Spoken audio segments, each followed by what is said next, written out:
Hello, I'm Isaac Hayes III, founder and CEO of Fanbase. Listen to what I'm about to tell you. The window to invest in Fanbase is closing. We've raised over $10.6 million of our $17 million goal. That means there's room for less than 6,370 people to invest in Fanbase for the average amount. The minimum to invest in Fanbase right now is $399. That makes you an owner in Fanbase today. Go to startengine.com/fanbase to invest. Why? because current social apps have taken advantage of users for far too long, with content suppression, shadow banning, harmful racist content, and no real tools for monetization and equity. Fanbase has over 1.4 million users and counting, allowing anyone to reach all their following and monetize their content from day one. Social media is the new TV, and whoever owns the apps that distribute that content have the opportunity to own potential billion-dollar companies. While big platforms with uncertain futures are failing to serve their users, Fanbase is stepping up to fill the gap. Don't wait until it's too late. Invest now, invest for yourself and your future. Go to startengine.com/fanbase and own the next generation of social media.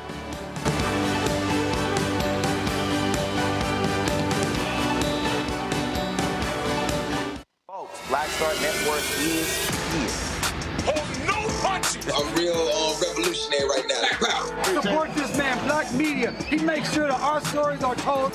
Thank you for being the voice of Black America, Roland. Stay black. I love y'all. All momentum we have now, we have to keep this going. The video looks phenomenal. See, this difference between Black Star Network and Black-owned media and something like CNN. You can't be Black-owned media and be scared. It's time to be smart. Bring your eyeballs home. You dig?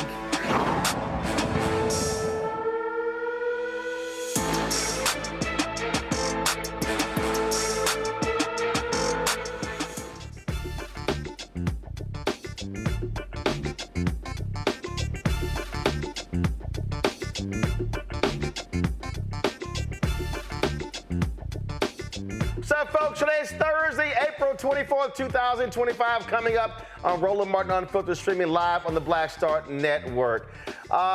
St. Augustine University officials, they meet with community leaders, elected officials.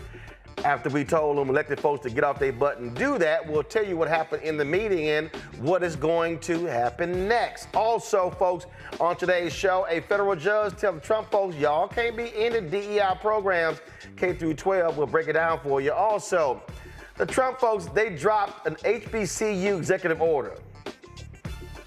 Let's just say it's 1,000 words of bullshit.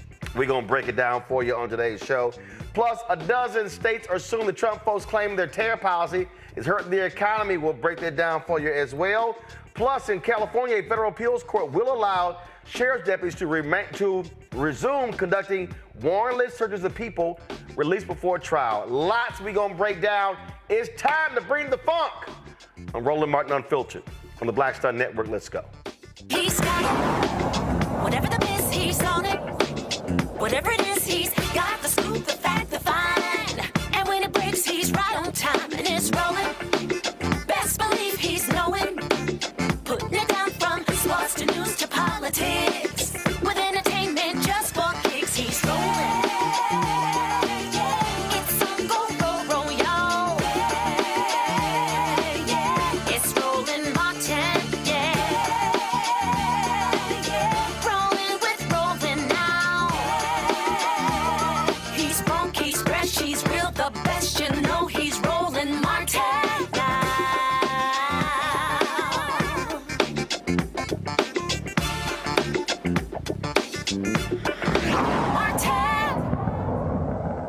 Federal judge has significantly limited the Trump thugs from ending DEI programs in K through 12 schools. U.S. District Judge Landy McCafferty said the policy, which the Department of Education described to educators as textbook viewpoint discrimination, is likely violating the First Amendment's free speech protections. Although the judge did not issue a nationwide order to block the policy, she has prevented the administration from enforcing it against any school that employs members of the National Education Association and receives federal funding. Her preliminary injunction comes after a short-term agreement between the administration and challengers to delay the policy's implementation. The agreement includes a certification process that requires schools to provide specific information for the judge's review and was set to expire on Thursday. At least two other courts are currently considering challenges to this policy. Let's talk about our panel. Joining me in the studio is Tiffany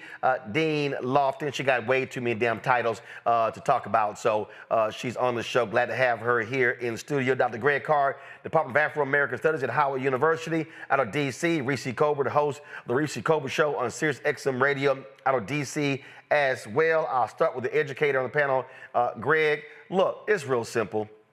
Trump, they're idiots. We know they hate DEI. The real DEI is Donald, Eric, and Ivanka. But what this is all about, it is, as I've been trying to tell our folk, it is to completely destroy the civil rights and the economic rights infrastructure. That's what they want to do. They're attacking textbooks. They're attacking teaching. They do not want education being taught that actually is the real American history. They still want that fallacy that white educators have been teaching for more than 100 plus years.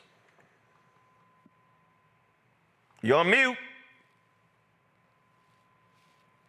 Okay, thanks, Roland. Now we got you. Thank you, brother. Yes, sir. You're absolutely right. And we know that this was what was always going to happen in terms of process. You know, as we've been saying all along, you know, there's a 5-letter word, C-O-U-R-T, and there's a 10-letter word, injunction. That was always going to be, and this will always be the role of the courts, particularly the federal courts.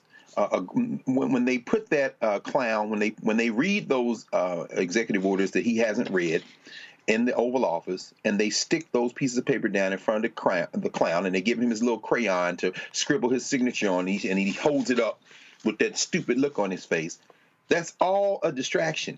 Some of the stuff may slip through, much of it won't, because it is unconstitutional. As the judge said today, Judge McCafferty said, the letter doesn't even define what DEI is. And so it absolutely violates First Amendment. And of course, John Roberts has been taking a hacksaw to the First Amendment for decades, allowing some things like corporations and billionaires to control federal elections. That was the thing that set all of this off, the Citizens United case. And this Roberts court has clearly favored this concept of association over the Establishment Clause. There's no establishment of religion. And so finally, what they've been trying to do is two things. Number one, on the First Amendment case, Tip, they've been trying to push their worldview as the normative standard in this country, and anything that doesn't agree with it as somehow being oppressive. That's falling apart in the courts. The second thing, which is a little bit more murky, they're trying to use our tax money as the weapon. That is the whole Project 2025 agenda, to use our tax money. So we're going to take money from you if you don't follow our worldview, follow our ideology. But ultimately, I think that's going to fail in the courts, too. You know, look, Tiffany, you are working to organize and mobilize students across the country. You were the president of the United States Student Association, right? USSSA. Mm-hmm. And I keep telling everybody what this is all about. This is an absolute blowback from May 25th, 2020. George Floyd gets murdered, and you had young white people, Latinos, Asian Americans, woke about the realities of this country, and these folks, no, we got to shut this down. Absolutely. So in 2021, they attacked Black Lives Matter. 2022, they attacked CRT. They ran people around the country for school boards, Moms for Liberty, and people were asleep. They were not woke, and that's how they took over those school boards. 2023, it was woke. 2024, it was DEI. They do not want white children learning the truth in this country, and so their whole deal is we got to wipe all this stuff out of K through 12 to keep them ignorant. Not only that, 2008 to about 2016, so for 8 years, there was a very strategic right-wing campaign to dismantle how students on campuses across the country, college campuses across the country, spend their student fees to fight for advocacy and to do lobbying at the statewide and the federal level. So what that did was it prevented students from being able to advocate and fight for quality education, stopping tuition increases, protecting diversity, equity, and inclusion, and et cetera. The problem with this is that there is nobody so far that Trump has appointed or added to his team that I approve of that has supported public quality higher education. The fool that we have now, who's Secretary of Education, is a complete loser and bozo, and I don't trust anything. A wrestling executive. A complete loser and bozo, and has no affiliation with higher education except for the fact that she served on a board in Connecticut somewhere, even though she is aspiring to be an educator and a teacher. And so if we're talking about an advisory board that the White House is now saying that they want to implement to support HBCUs, I think it's a complete photo op and joke, since you have already attacked diversity, equity, and inclusion on our college campuses across the country. You have not given any more money to HBCUs, and now you want to add business leaders, community leaders, and educators that you will choose to be on the board. Let's be clear, Roland, I was not only the president of the United States Student Association, I was also the youngest person to be appointed to the commission at the White House under Obama's administration for the White House Initiative for Educational Excellence for African Americans. If you want to do this right, you don't just appoint people that you want to tell HBCUs what to do. You ask the HBCUs what they need, and then you give them what they need by having them be the advisors. We're going to talk about the HBCU executive order in a moment. This judicial ruling, Reese, again, is critical because what this is about is they want to attack K through 12. They want to attack what is being taught kindergarten through the 12th grade, because they understand you are speaking to the hearts and minds of young folks. That's what this is all about. This is about attacking the educational infrastructure. That's what they're trying to do. Yeah, I mean, well, first of all, it's about indoctrination, right?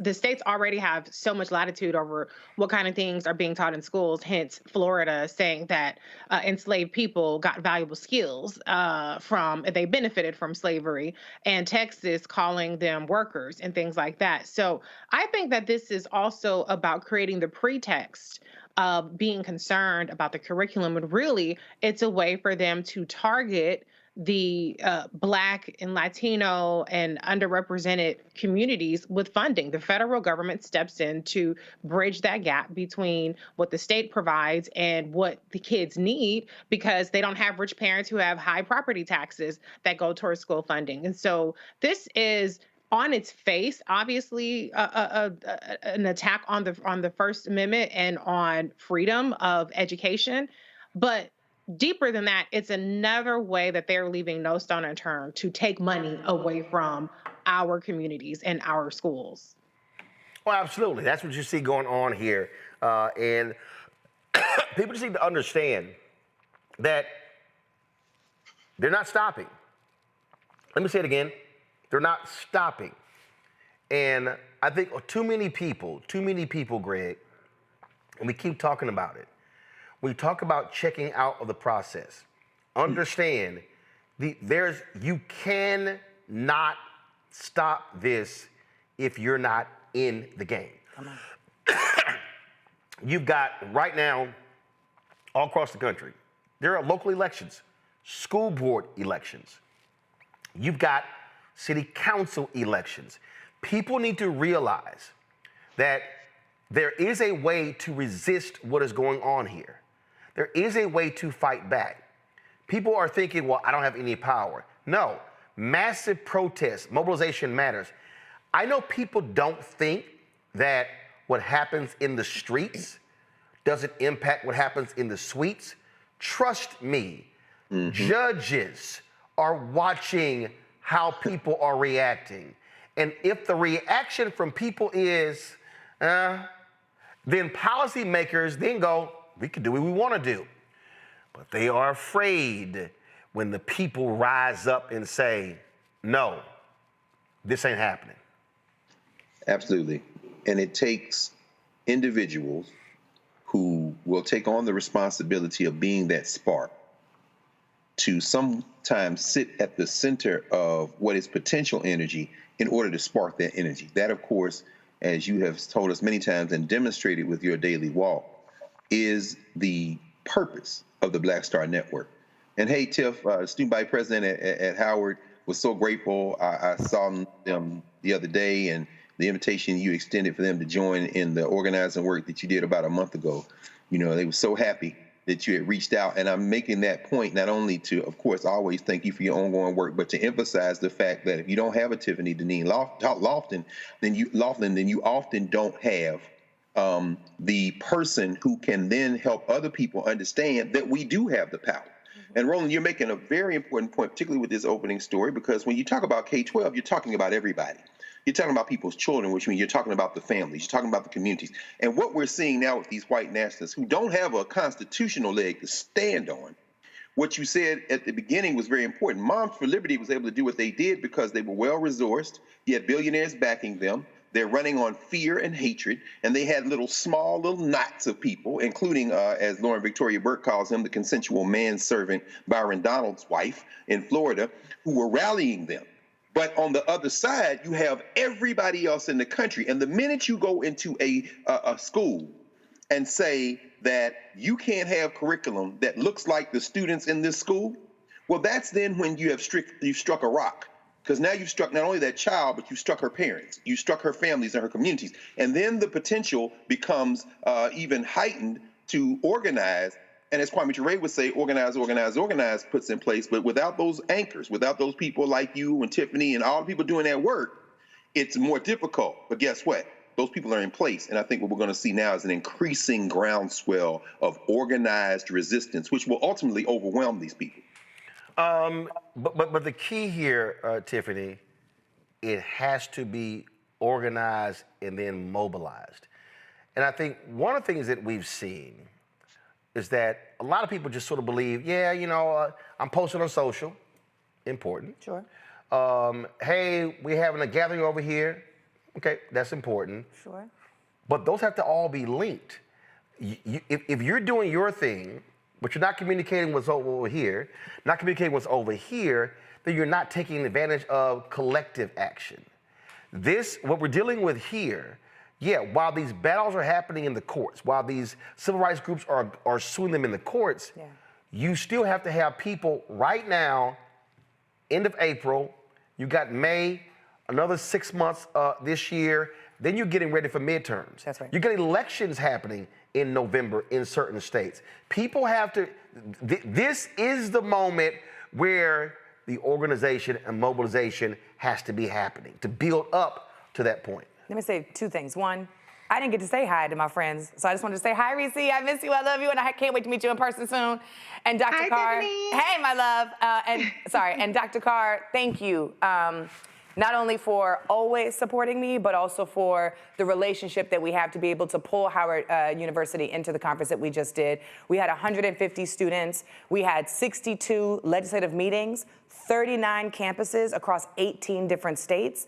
And I'm just so overwhelmed and excited about the young people who are ready to continue to take action, both on the state and the national level. Roland, I really have to thank you and your entire audience, all of the fans, all of the viewers, all of the organizers and supporters of the Roland Martin Unfiltered show, because they were able to make that conference happen in the first place when we had that impromptu session.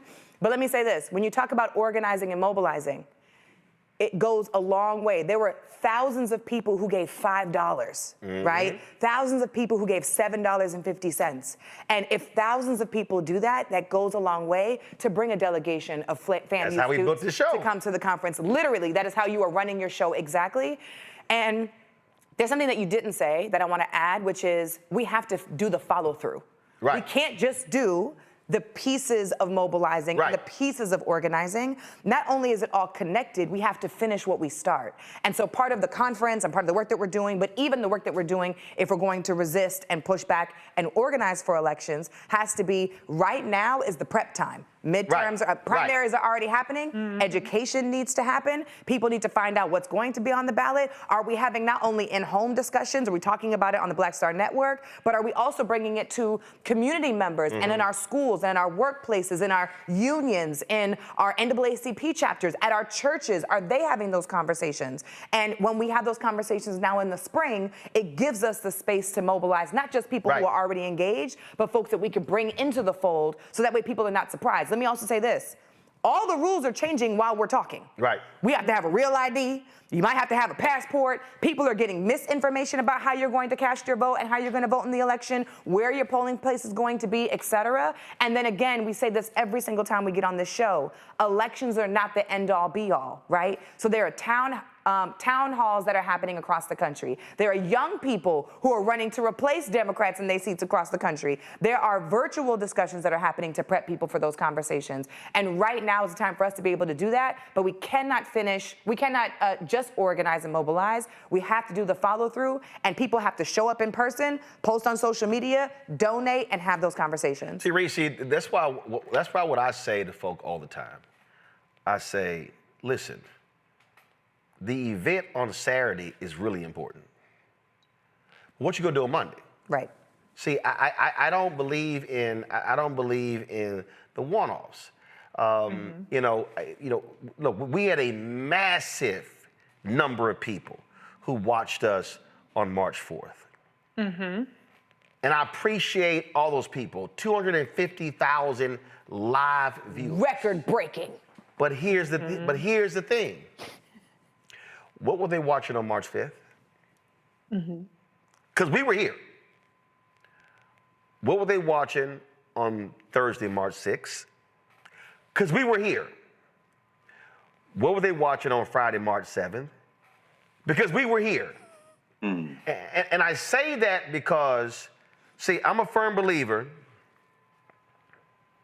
that when we flex what we are able to do, ain't no excuse we can't do it again. And people need to understand, it's great to plan a march for a Saturday or a Sunday, but folk need to say, but what we doing Monday, Tuesday, Wednesday, Thursday, Friday, Saturday, and then the following Monday, and why are we gathering? What are we gathering for? What are we trying to achieve? And then when we achieve it, now what we gonna do next? That's really how we have to be thinking. So while the legal eagles and the warriors are doing their thing in the courtroom, we need folk in other forms doing their thing too.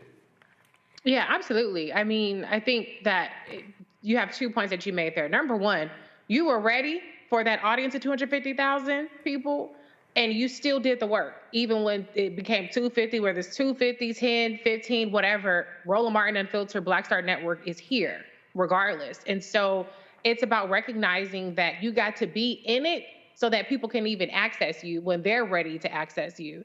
And there's cumulative work that allows you to stay in it and to be a go-to place for people to look for guidance.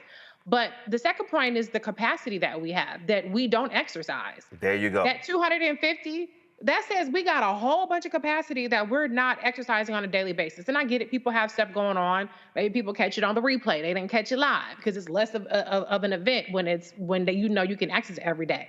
But we have to start exercising our capacity. It's not that everything is our fault because we don't vote at 75%, 85%, 90%. We don't have to carry the country on our back. But for our self-preservation, we have to recognize that we haven't tapped out on what we're able to do.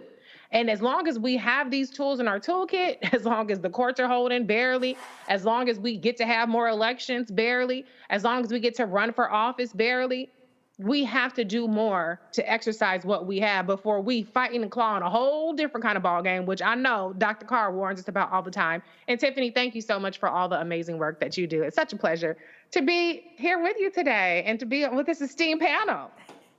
But I do want to pick up though on that particular the capacity point there, Greg, because I think it is one that we have to confront. Reese just said we don't want to have to carry the culture. I disagree. No, the country. No, here's the deal. I still disagree with that because here's my whole deal. If I look at numbers, if I just look at raw numbers, especially in places where we have a significant population, if we actually vote at 75, 85% of our capacity, we wipe other people out. See, if they stay here, and we're here, those vote totals wins. I was talking with a brother, a preacher, who asked me was I going to Reverend Sharp's National Action Network conference, and I said no. I said because I'm in my studio every day. I did. I was like, I said, I got work here to do. I forgot we tell the truth here. Keep going. I don't care. The show is called Unfiltered. And he said that they were having a panel conversation at Friday called The Black Church in the Age of Trump. I said, that's a waste of conversation. He's like, what do you think we should be doing? I said, what you should do and say is we are going to establish a NAN organizing committee of black churches, specifically in North Carolina and Georgia. I said, because in Georgia, there's going to be a gubernatorial race, there are going to be statewide elections, and Ossoff, Senator John Ossoff, who is yet to come on this show, even though I helped get him elected on January 5th, 2021. Yes, I said it.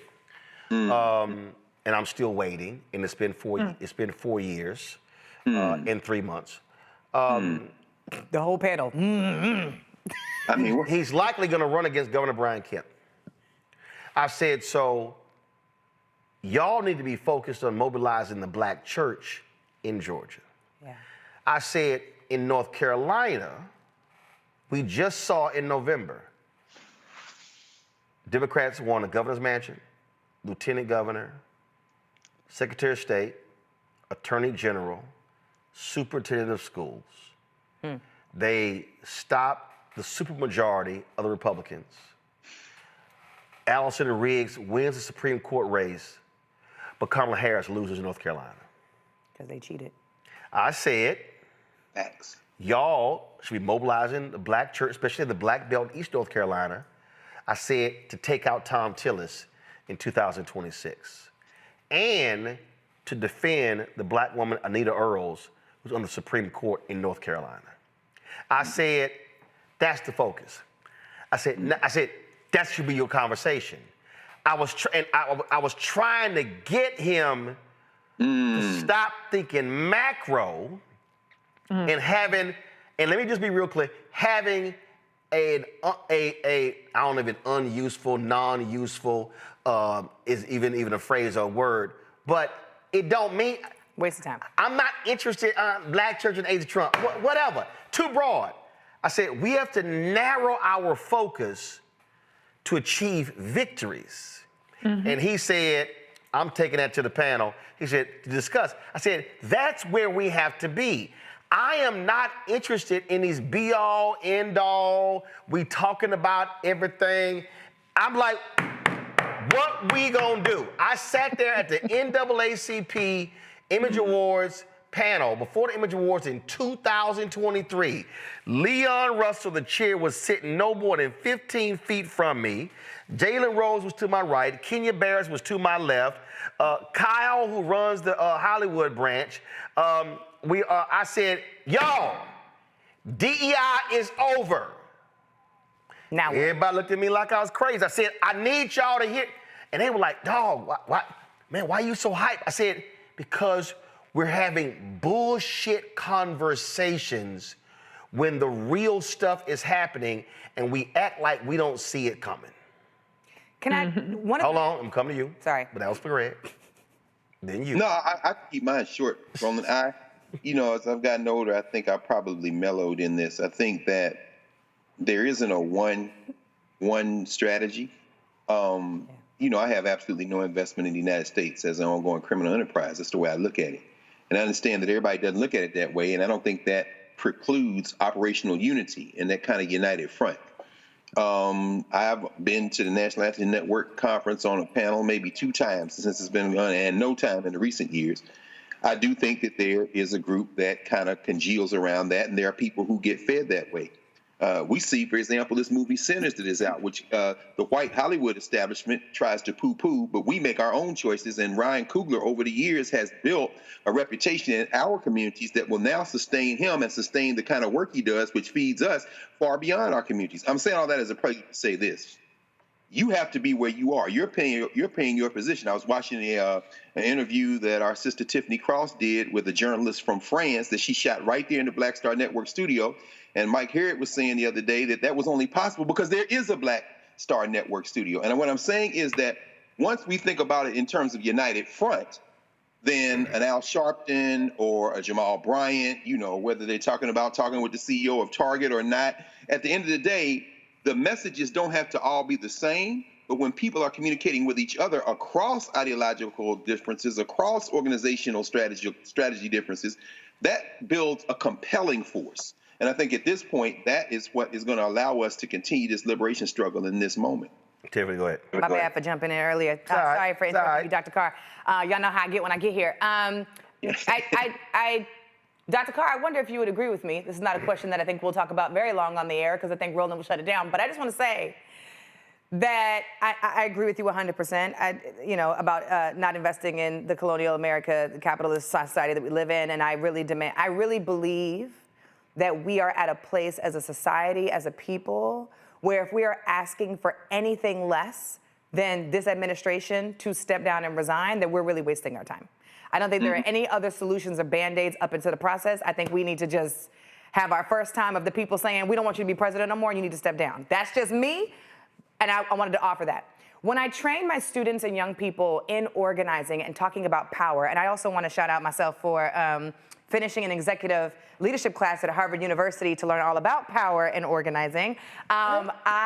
We talk about how there are different modes, if you will, of organizing. So people might get involved in doing things like, giving out meals for the holidays to the homeless, or fundraising for people who might need money to pay for their legal fees if a police officer kills a Black person.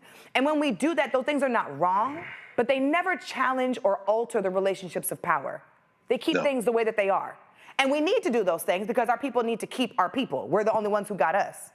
But then on the other end of the spectrum, where we're not challenging relationships of power, there are the things that we have to do to challenge the relationships of power, like lobbying, like calling our elected officials, like voting, like having direct actions, like protesting. I really believe that sometime soon, I know that labor has been talking a lot about having a general strike very soon, and I think there's a lot of possibility to talk about that as a strategy, as a tactic for the work that we want to accomplish, as long as we have demands. And I want to make that very clear to the labor folks who are watching. As long as you have demands with your tactics, it makes sense.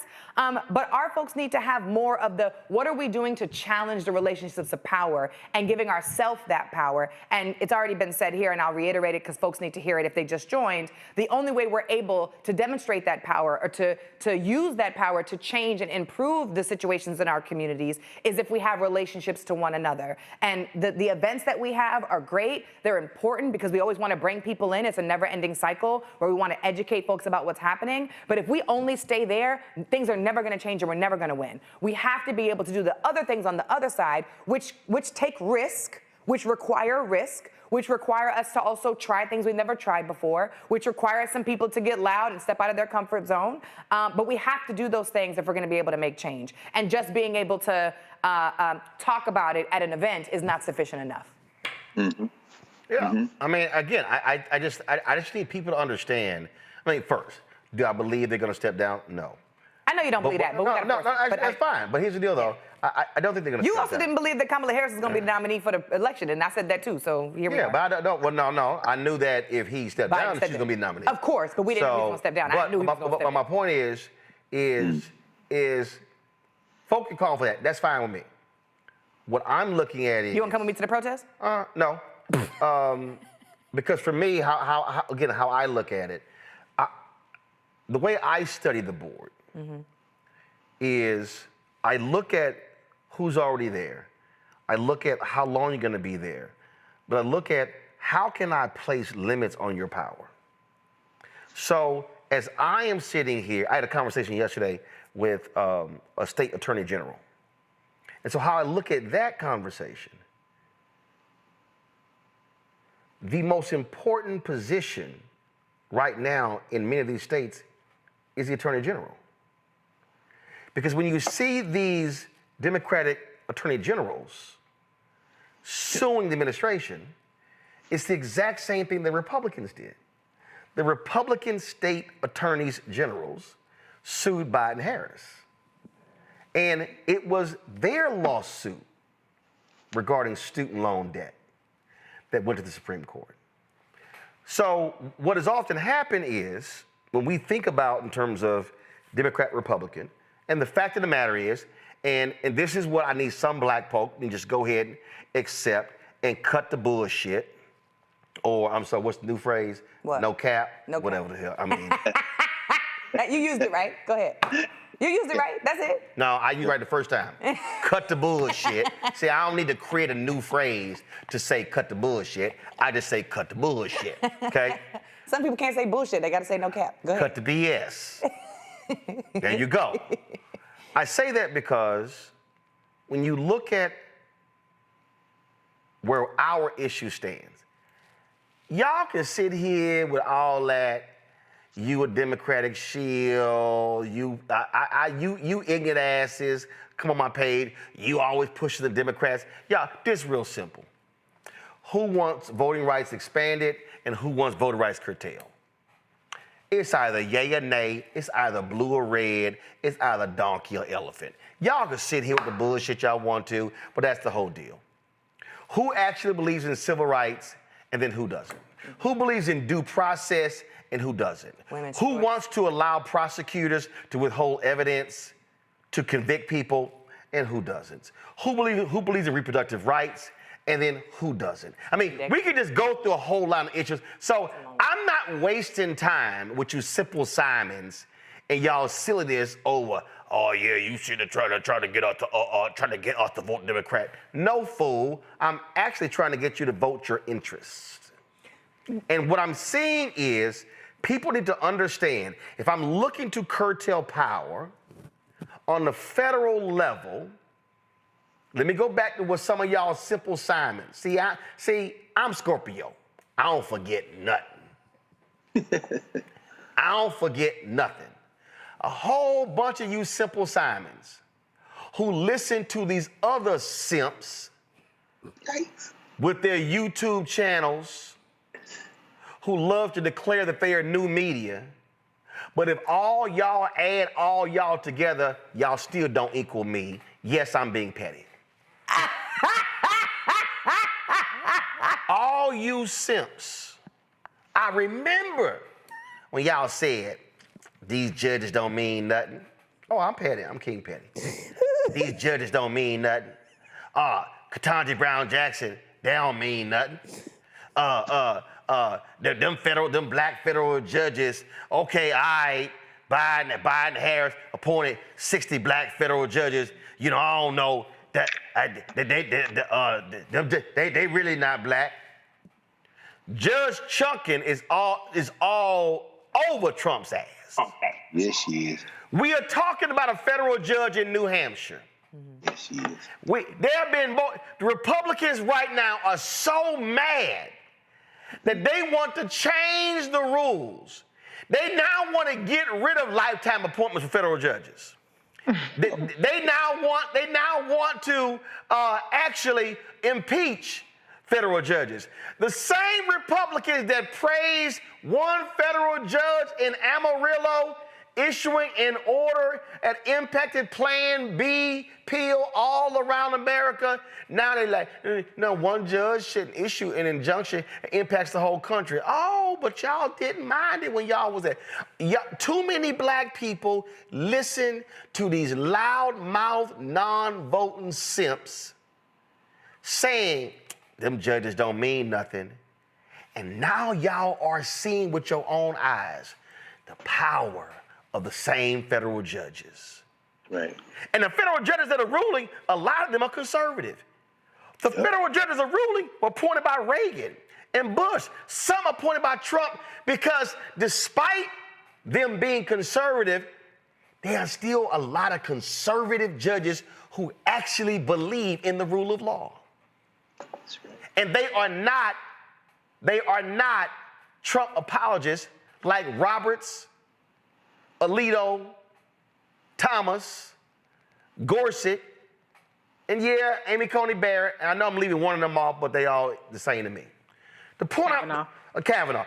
What I need people to understand is when y'all was shitting on folk like Reese and the black women who were out there protesting to have black women appointed to the federal bench, Ah, yes, that stuff don't mean nothing. Where are tangibles? Where are tangibles? Fool, that's a tangible. They are there for life. For life. For life. For life.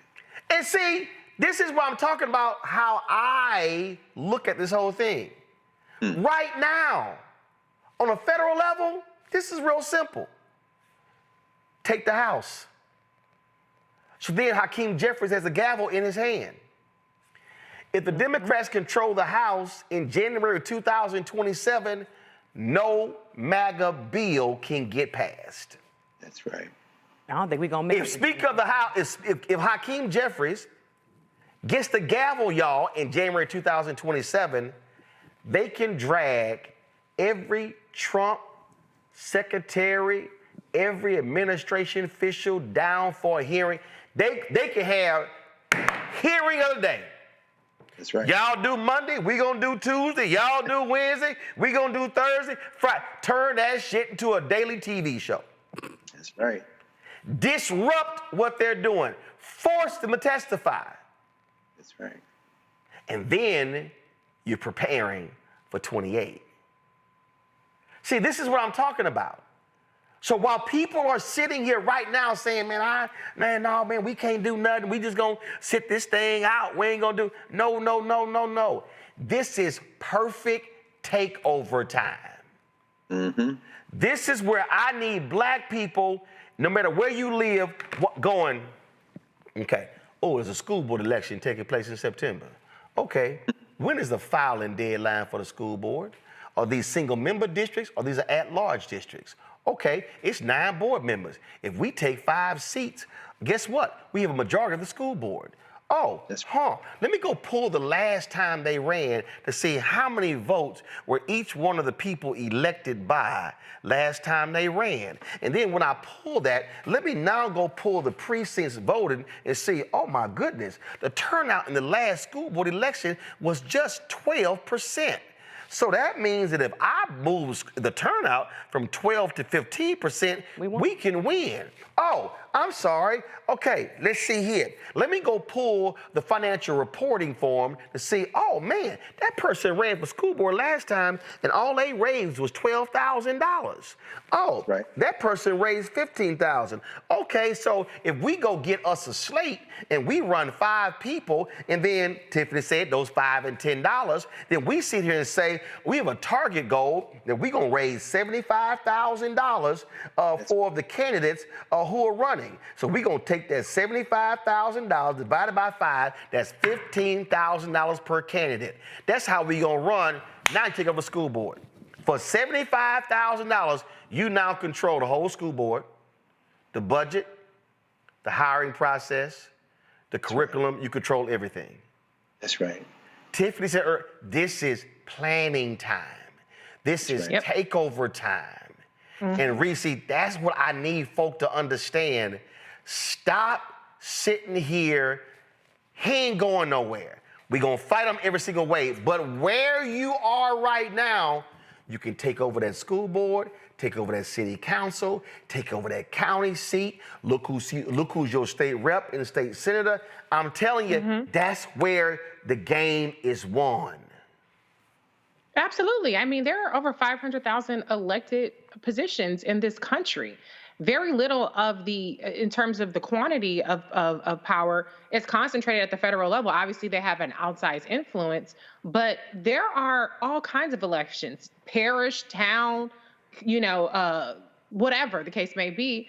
And too often, I won't even talk about Democrats because maybe you don't consider yourself a diehard Democrat.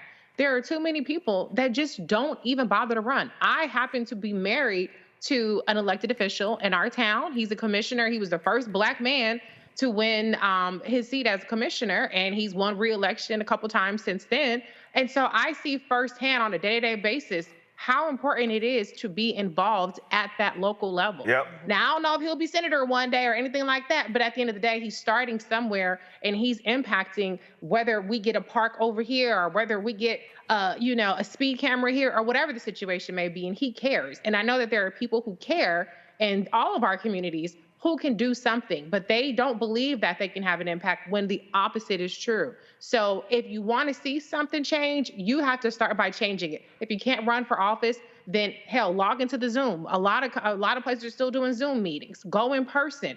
Just do something. If you do nothing, then you are just waiting for somebody else to take up the mantle, and we don't have that luxury anymore. Absolutely. All right, folks, we're gonna do this here. Go to a break. We come back.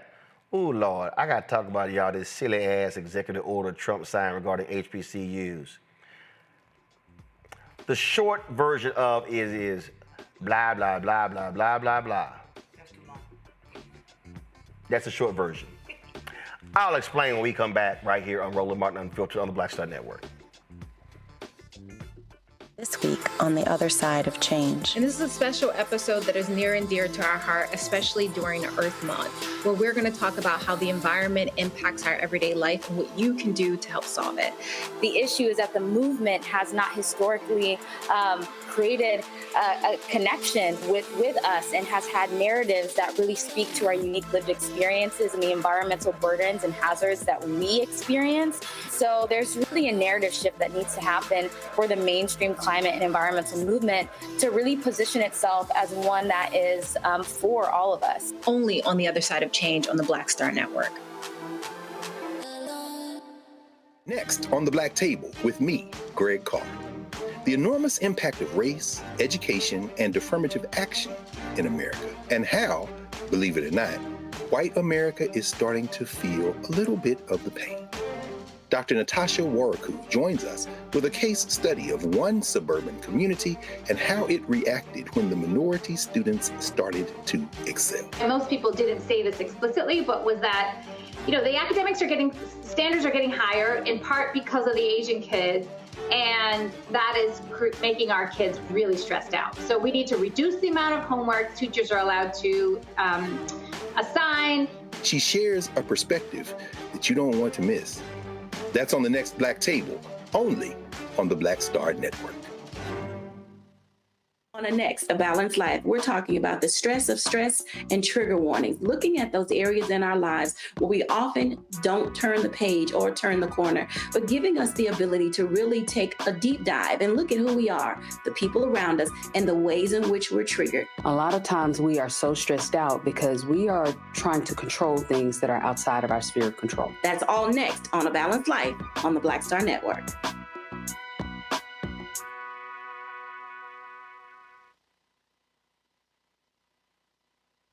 Hey, this is Motown recording artist Kim. You are watching Roland Martin Unfiltered.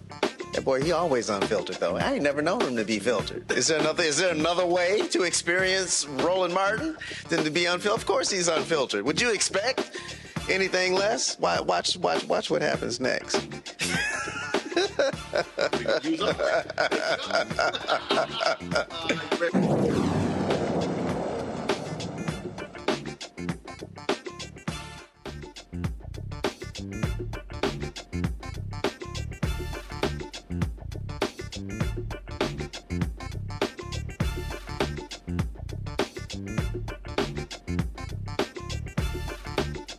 Folks, yesterday, the twice impeached, criminally convicted felon con man in chief, Donald Trump, released this executive order. It's called, go to my iPad, it's called White House Initiative to Promote Excellence and Innovation at Historically Black Colleges and Universities.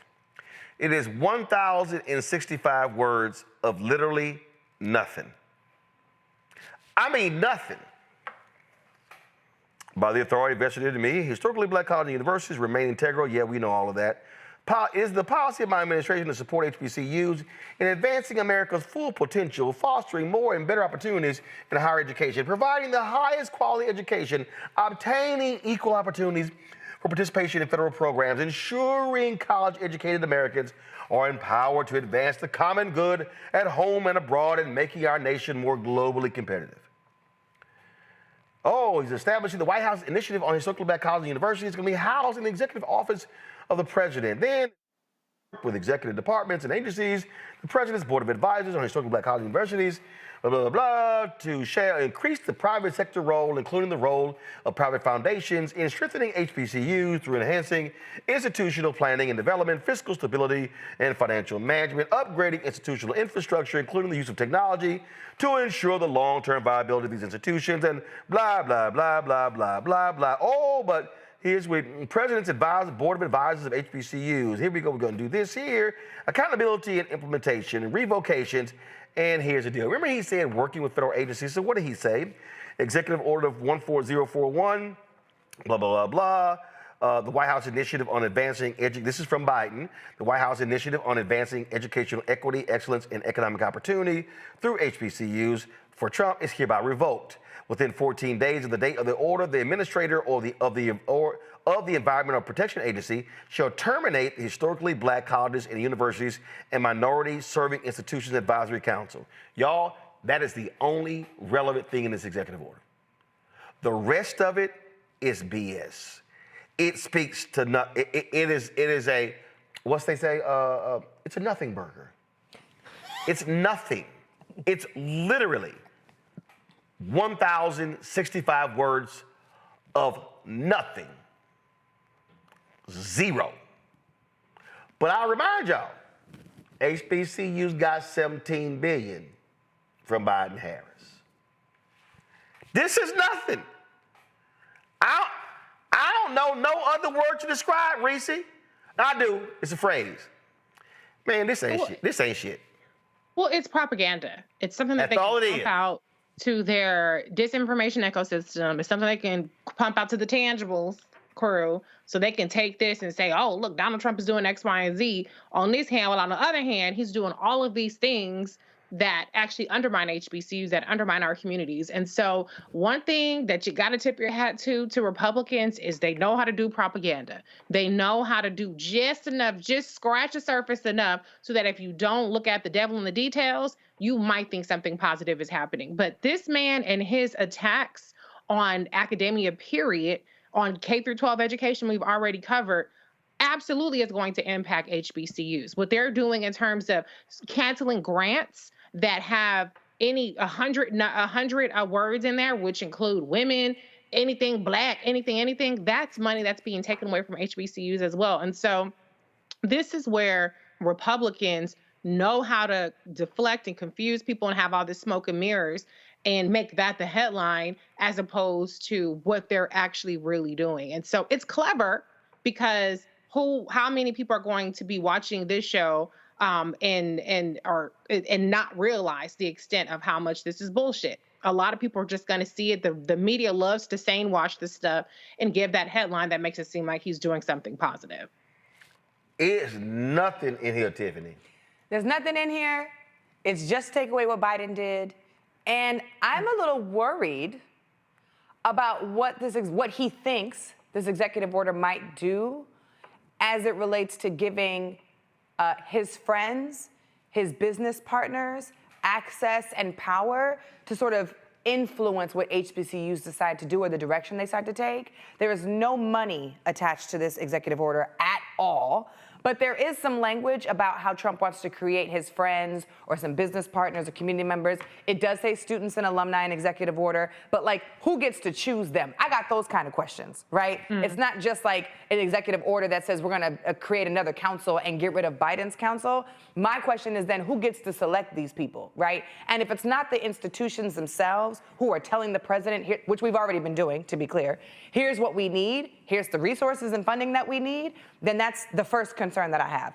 The second concern is this: nobody at all should be talking about this executive order as a positive thing when Donald Trump is literally erasing and getting rid of diversity, equity, and inclusion across the country at every other institution. The two don't go together. You cannot say that you do not support and that it is illegal in the land of the law for diversity and equity and inclusion to exist, but yet you want to sit here and pretend like this executive order is supposed to help black students at HBC, at historically black colleges and universities. The two don't make sense. So we're either going to support people of color and students of color, make education a right, make it a quality education, fund education, and support the students that are on this campus, and help the institutions so that they're able to make sure that their campuses are safe, or you're not. And what you have been doing is showing us that you actually don't give a damn about what's happening at HBCUs. So this is a joke. We can read between the lines of what you wrote. We know this is personal, you being petty for Joe Biden, and we can see for what it is. And our institutions have a responsibility. This is a call to all of our HBCUs. Our HBCUs have a responsibility to not pretend like this is a good thing and go along with the motions. We need HBCUs and institutions to stand up around the country, protect their institutions, and more importantly, protect their students and their faculty and their educators, and make sure that the White House doesn't get to play with HBCUs, pretending like it did something good, because that's exactly what he wants to do. So, Greg, there is a particular line in here I found to be of interest. Right here, let's see here. They're going to, wait a minute. I thought this one was pretty funny, okay? It's under the first section, under section 3, I need everybody to see this, it's H. Let me zoom in. It says, Greg, encouraging states to provide the required state matching funds for 1890 land grant institutions. Now, folks, allow me to remind you what happened under Biden-Harris. Do y'all remember September 2023 when the Secretary of Education, Miguel Cardona, remember when the Secretary of Agriculture, Tom Vilsack, when those two sent a letter to 16 states telling them that, oh, y'all have cheated HBCU land grant institutions out of $13 billion over the last 30 years. They found that only 2 states, Ohio and Delaware, actually didn't cheat the universities. That's the only ones. The other states, this is inside higher education, the other states' institutions had funding gaps between $172 million to $2.14 billion compared to their white counterparts. So, Greg, here is the question, and here's the funding gap, y'all. As you see, Tennessee is $2.1 billion. Greg, how many 1890 HBCU land grant institutions are in your home state? Us. Tennessee State. Yeah. The only urban institution, only public urban institution in Nashville. Middle Tennessee State is like Murfreesboro. So y'all better stop that shit. So it's 2.1 billion. Yeah. North Carolina, $2 billion. Yeah. Florida A&M. Florida A&M, $1.973 billion. A lot of money, brother. Texas, $1.1 billion. Prairie View, Texas Southern, no question. Louisiana, $1.1 billion. Southern University A&M. West Virginia, $852 million. That's Virginia State University. Georgia, $603 million. Fort Valley State University, Albany State University, yes. Savannah State University, yes, sir. Alabama, $527 million. Alabama A&M, Alabama State University, yes, sir. South Carolina, $469 million. Old Bulldogs, South Carolina State University, yes, sir. You better Oklahoma, $418 million. Oh, now, let me think. That's Langston? Yeah, Langston University, that's right. Missouri, $361.5 million. That's Lincoln University, and that's also it's just in St. Louis, Harris Stowe. Yeah. Arkansas, $330.9 million, Pine Bluff. Pine Bluff, yeah. Maryland, $321 million. Eastern Shore, Morgan. Bowie State. Yes, sir. That's right. Coppin State. Virginia, $277 million. Oh, that's our frat brother down there, Abdullah, Dr. Abdullah. Virginia State. Norfolk State, Mike Vick, and them cats down there doing it. Mississippi, $257 million. Alcorn, Jackson State, absolutely.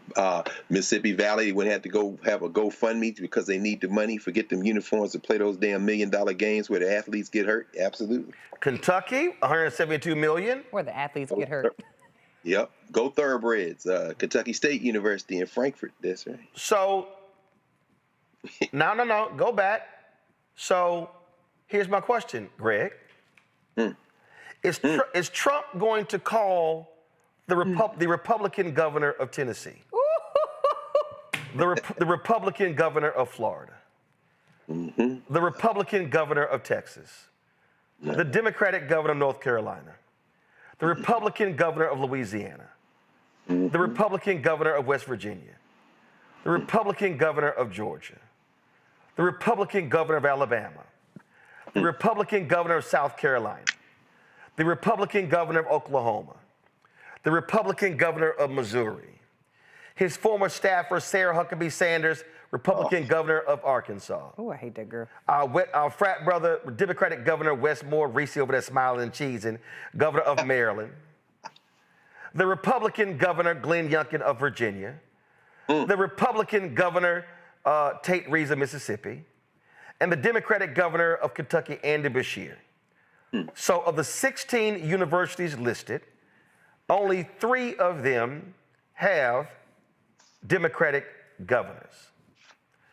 I would love to know, Greg, especially of the black maggots, and since we name calling, yes, sir. Here's what I want to know. Byron Donalds of Florida. Don't do it. Tim Scott of South Carolina. Yikes. Wesley Hunt of Texas. All 3 of you have, your states are on here. Burgess Owens, you out there in Utah, but your ass still need to be making some phone calls. How about it? And here's what I want to know. David Harris Jr., you real loud on social media. Hodge twins, Cartier family, Candace Owens. Oh, I ain't done. Let me just go ahead and just pull one. See, one person. Joseph Pignon, where you at? What I want to know is, and see, I'm going to go ahead and show her, because she loves showing her ass on social media. Yeah, I'm talking about you, Sharice Lane. Pro-black conservative. Got reparations now on your feed. FAMU graduate. Look at you with your FAMU. Here's what I want to know, Sharice. Are you going to use your social media, your MAGA capital, to tell Trump to give that money to your university? Go ahead, Greg. I told y'all I'm petty. No, you know the answer. But you got receipts, though. No question. No question. No, I think, well, several things. By the way, I didn't realize, I'm embarrassed to say until a couple of weeks ago, that there is a Black Chamber of Commerce, although I should have known this, in Utah. I picked up a book called Black Utah. So, yeah, I don't know if he's in touch with the people at the Black Chamber of Commerce in Utah, but there is one, Brother Burgess, so you should probably talk with them if you can get your head out from the MAGA hind parts. But I think there's several things. Tiffany, I think you focused in on some very important language there. At Howard University, the Secretary of Wrestling is an ex officio member of Howard's board. So look for Linda McMahon to be around because, again, as you say, Reese, they're excellent at trolling. They're excellent at public relations. And don't expect any real pushback because Howard is holding his breath for a reason I'll mention it in a moment. And I wouldn't be surprised at all. Larry Ellison, when I first came to Howard, had given some equipment and some in-kind stuff when he was running Oracle day-to-day to Howard University at the time. That was 3 presidents ago. Ellison now, of course, is vying to expand his reach and use our federal dollars to do it. So I wouldn't be surprised if he don't start sniffing around, and Elon Musk and Jeff Bezos. Because that language does kind of speak to enabling that kind of, when he's talking about free enterprise, that's basically, we're going to rob y'all. That's what they're talking about, take your public dollars. So there's that language. Speaking directly to what you raised, Roland, I don't expect him to call any of those folks, because I think that that executive order is speaking to picking up political points, and part of their politics, particularly these craven white nationalists, is an emphasis on select ideas or select propaganda that they are somehow friends of the blacks. Look at my African American, friends of the blacks, Herschel Walker, and these kind of clowns, friends of the blacks. HBCUs in some ways, because remember, I think if memory serves me correctly, you can check with her directly, Roland. I think it was Omarosa was one of the people in his ear about moving that from the Department of Education to the White House, even though that had been done under previous administrations as well. But all that is a foreground to this: separating black folk from other non-white groups in America. And shout out to all the descendants of slaves. Yes, I'm speaking to you, descendants of slaves who play into that blackface nativism and thereby weaken our collective efforts. By doing that, notice what was not mentioned in that initiative, in that executive order. And this is something that goes back to the previous administration. Separating the HBCUs from the other quote-unquote minority-serving institutions, the Hispanic-serving institutions and the tribal colleges, who have already complained again, saying, oh, so you're going to create an oppression Olympics between us and the blacks. I mean, this is all designed with that in mind. And there have been a couple of HBCUs that have said thank you in the wake of this executive order, thereby playing right into it. At least Kellyanne Conway isn't around to have her feet off on the couch while the Negroes are lining up the cheese behind the President of the United States. Now, all that is a foreground to this. He ain't going to call them because he didn't have to. The hillbillies behind the cotton curtain will continue to try to strangle the HBCUs. This is just rhetoric. Finally, I think it's important to understand exactly what both of y'all have said. And Reese, you kind of emphasized this. Just this week, it was announced, for example, that the federal government, through the State Department, because Trump's trying to destroy the State Department, which, I don't really have mixed opinions at all. I think the United States is already is receding as a world power, and this is just going to accelerate it. And that might ultimately, in the long range, if we're smart enough to have some global solidarity, be a plus for us. But a story for another day. One of the things they're doing as they're pancaking the State Department is ending the contract with Howard University to recruit candidates for the Rangel and Pickering fellowships. Those two fellowships are used to recruit non-whites and underrepresented groups into the Foreign Service.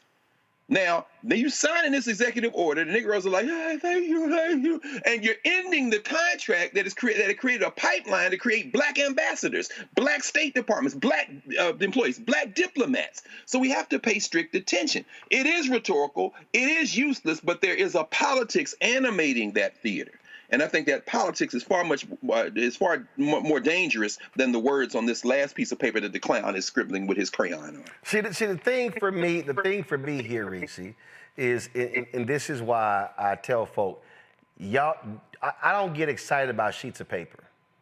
Mm-hmm. Mm-hmm. I want to know the details. And the reality is, and let me be real clear, and I've said this to black Republicans, we are still constituents. We are still taxpayers. We as black people, even though we were the smartest folk in America and not voting for this phony fraud, we knew what was going on. But we still are owed, we still are owed a whole lot. Daryl Scott, I'm talking to you too. Where you at?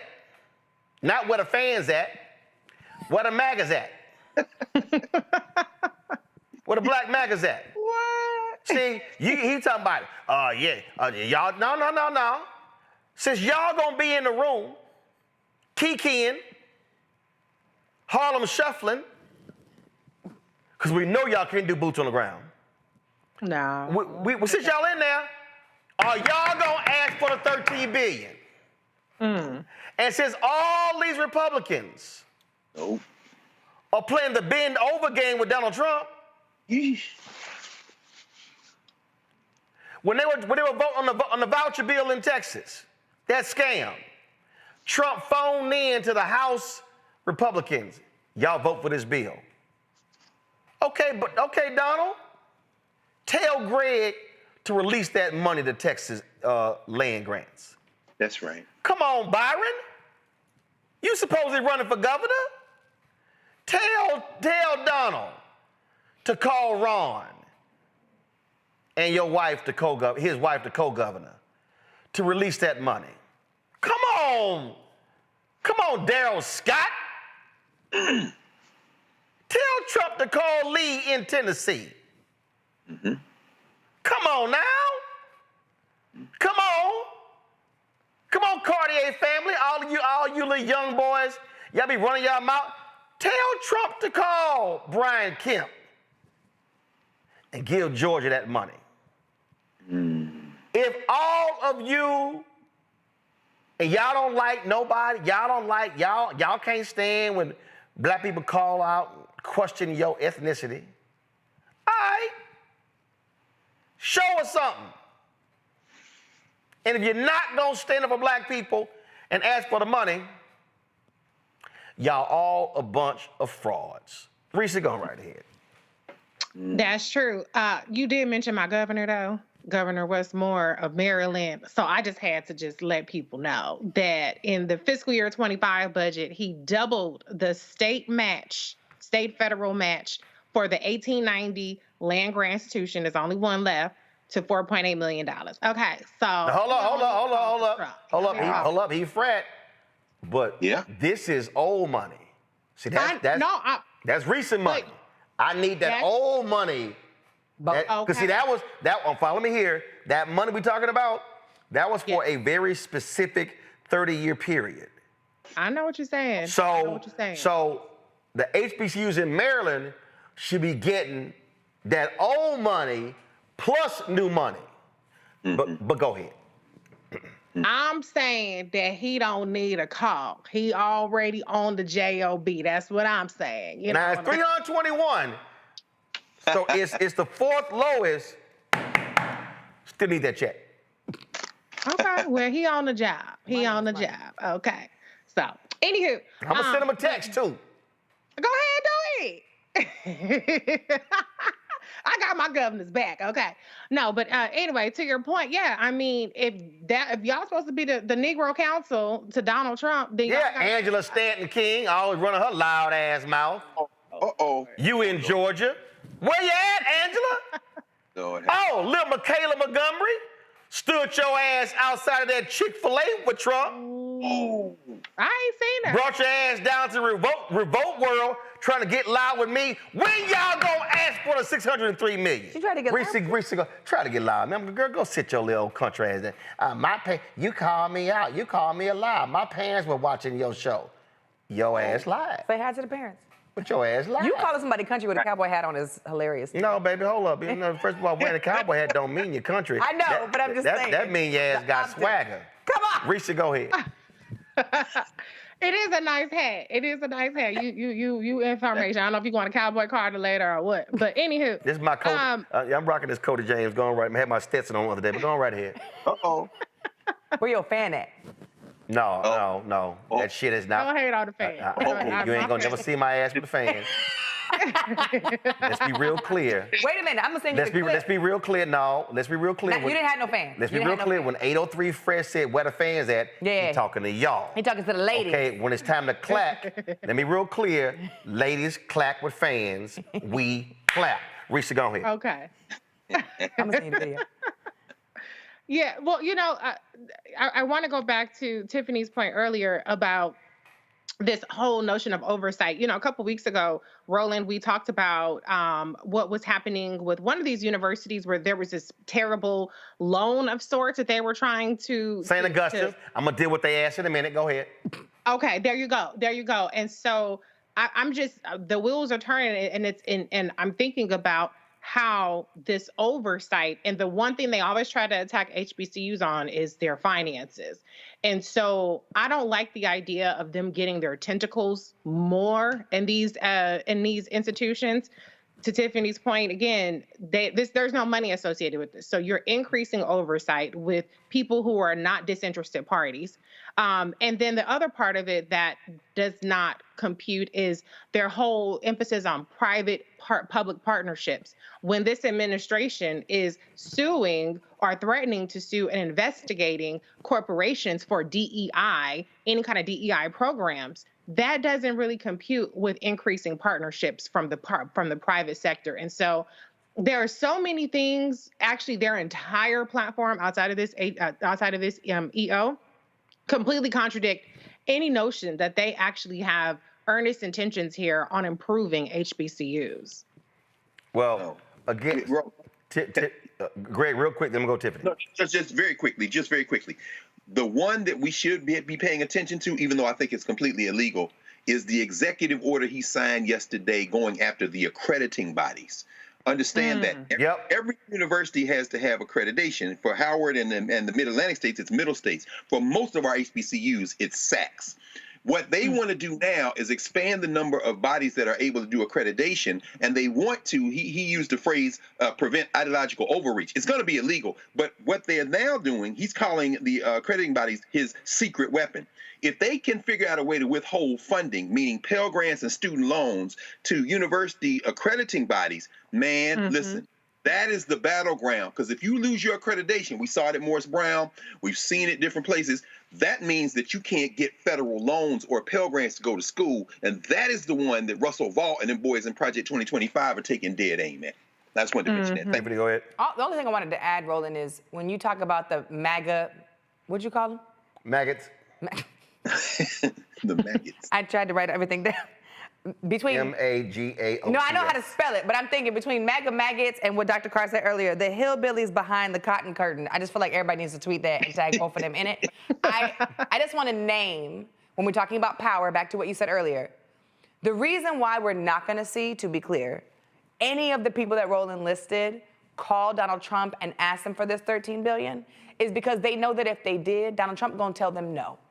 And the people on that list are the folks who appreciate pretending like they have access to power by conforming to white supremacy and doing their best to act like white people, but they have no power to get what they actually need or what they actually want from Donald Trump. So I'm glad we have a network and a space where we can display the hypocrisy, call them out and tell them to tell Donald Trump what to do, because this is what he wrote in his executive order. But to be very clear, the reason why you're not going to see any of these people respond to the call to action is because they know that if they try to attempt to call Donald Trump, he going to look at them and laugh and say, get out my face. He ain't giving nobody no money. And these folks don't have the power like they think they do, just because they're pretending and conforming to white supremacy and conforming to Donald Trump and making America great again does not mean that they actually have the power to get what they want. I would love to see, and I will support, I would love to see them call Donald Trump, have a meeting with them and say, look, this is what you wrote in your executive order, $13 billion on the list. Here are all the land grant institutions. Here are all the states that we're in. How are we going to move this money and hold these people accountable? I would love to see them do that. But you ain't never going to see it because they have no power. Donald Trump's not going to give them the time of the day. He's not going to allow them to schedule a meeting with him. He's not even going to take their phone call, okay? So continue to put pressure on those people, but let's make sure that when Roland is calling those folks out, that we're paying attention to the why it's not happening. It's because they do not have power. They are performing.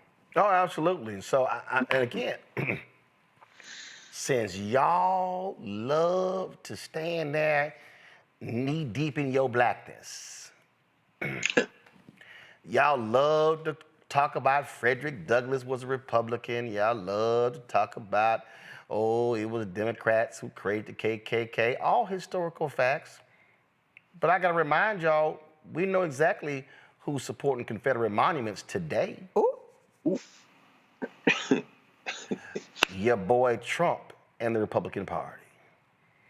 If y'all claim y'all are real, be a modern day Bob Brown.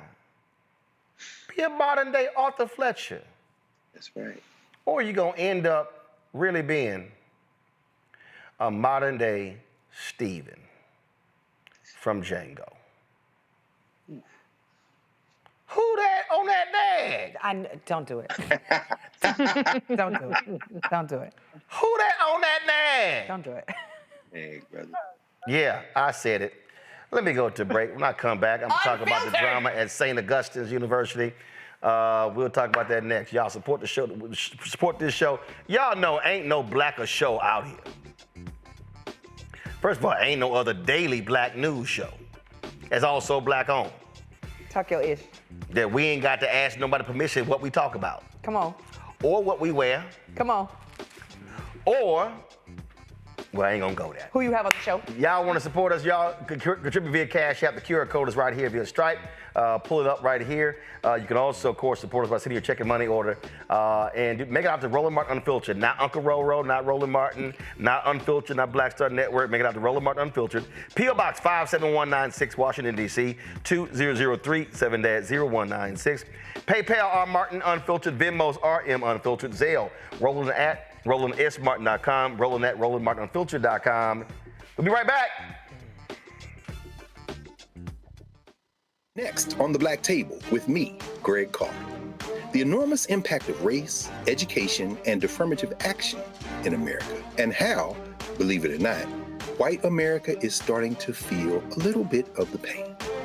Dr. Natasha Warriku joins us with a case study of one suburban community and how it reacted when the minority students started to excel. And most people didn't say this explicitly, but was that, the academics standards are getting higher in part because of the Asian kids, and that is making our kids really stressed out. So we need to reduce the amount of homework teachers are allowed to assign. She shares a perspective that you don't want to miss. That's on the next Black Table, only on the Black Star Network. Hey, what's up, y'all? I'm Devon Frank. I'm Dr. Robin B., pharmacist and fitness coach, and you're watching Roland Martin Unfiltered.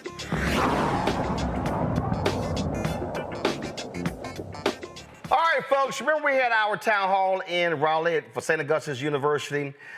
This was April 11th, and you might remember that North Carolina State Representative Abe Jones, and he was on the panel, and I was asking him a series of questions, and City Council member from Raleigh, Corey Branch, was in the audience, and everybody was pointing out his audience. I'm like, come on up here.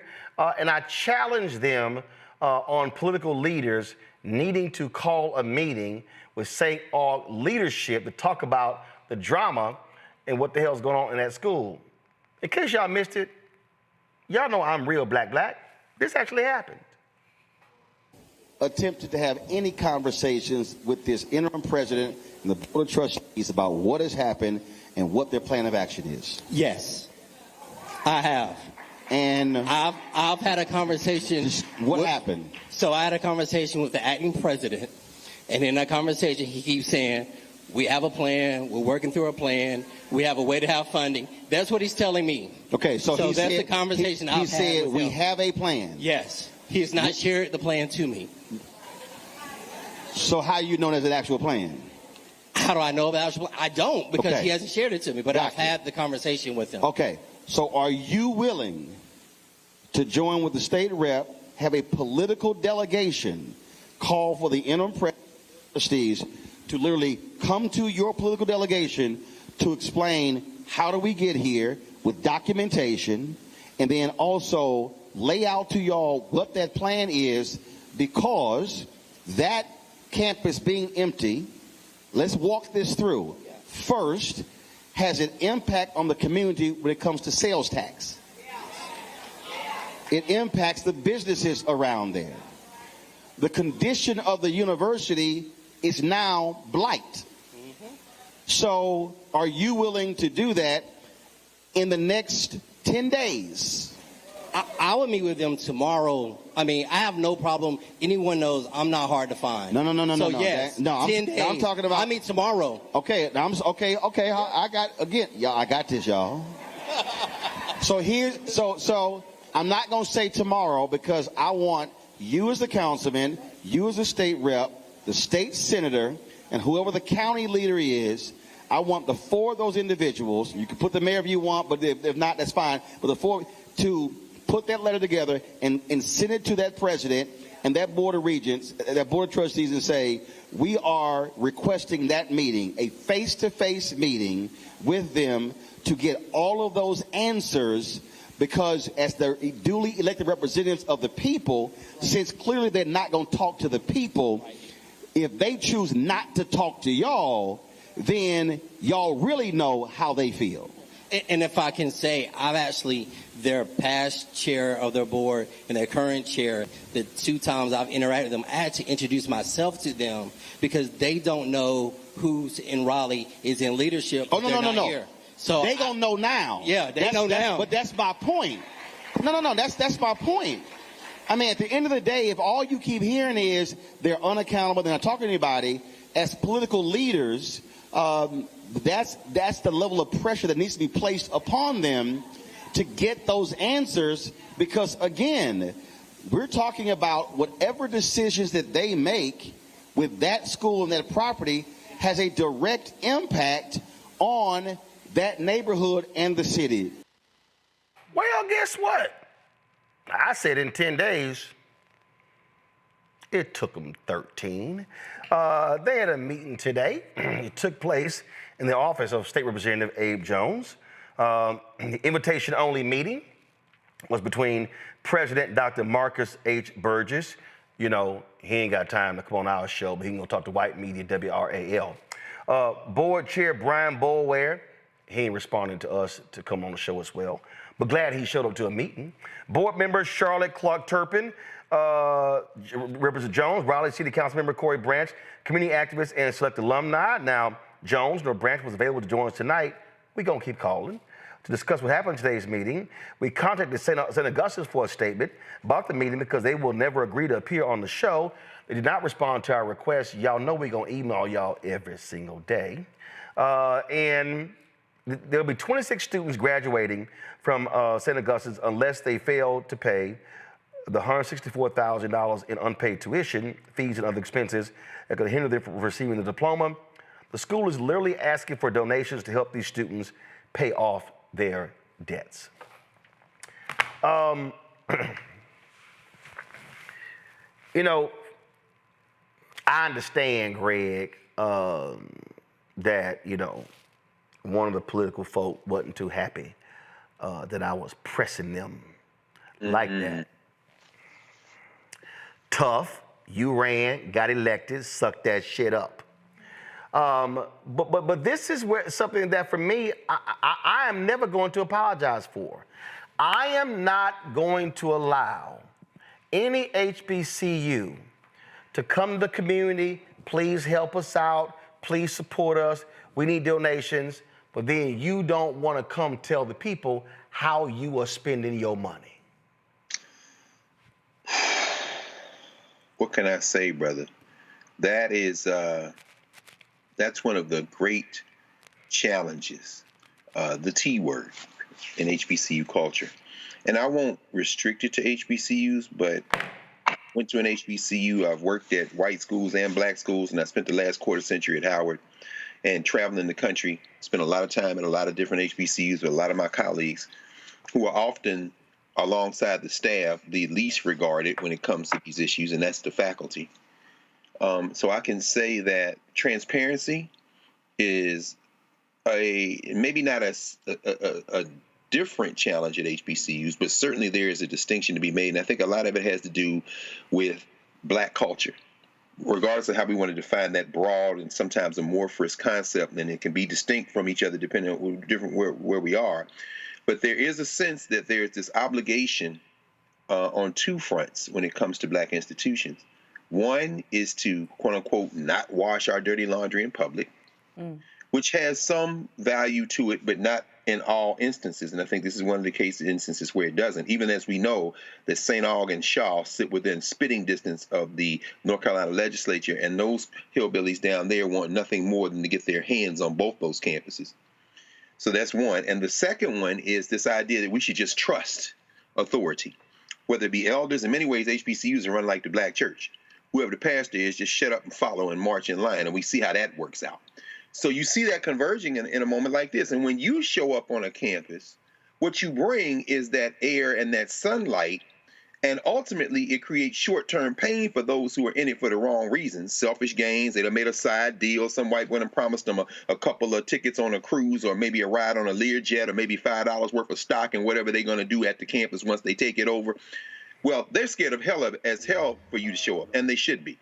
But in this case, I think it's challenging on this front, finally.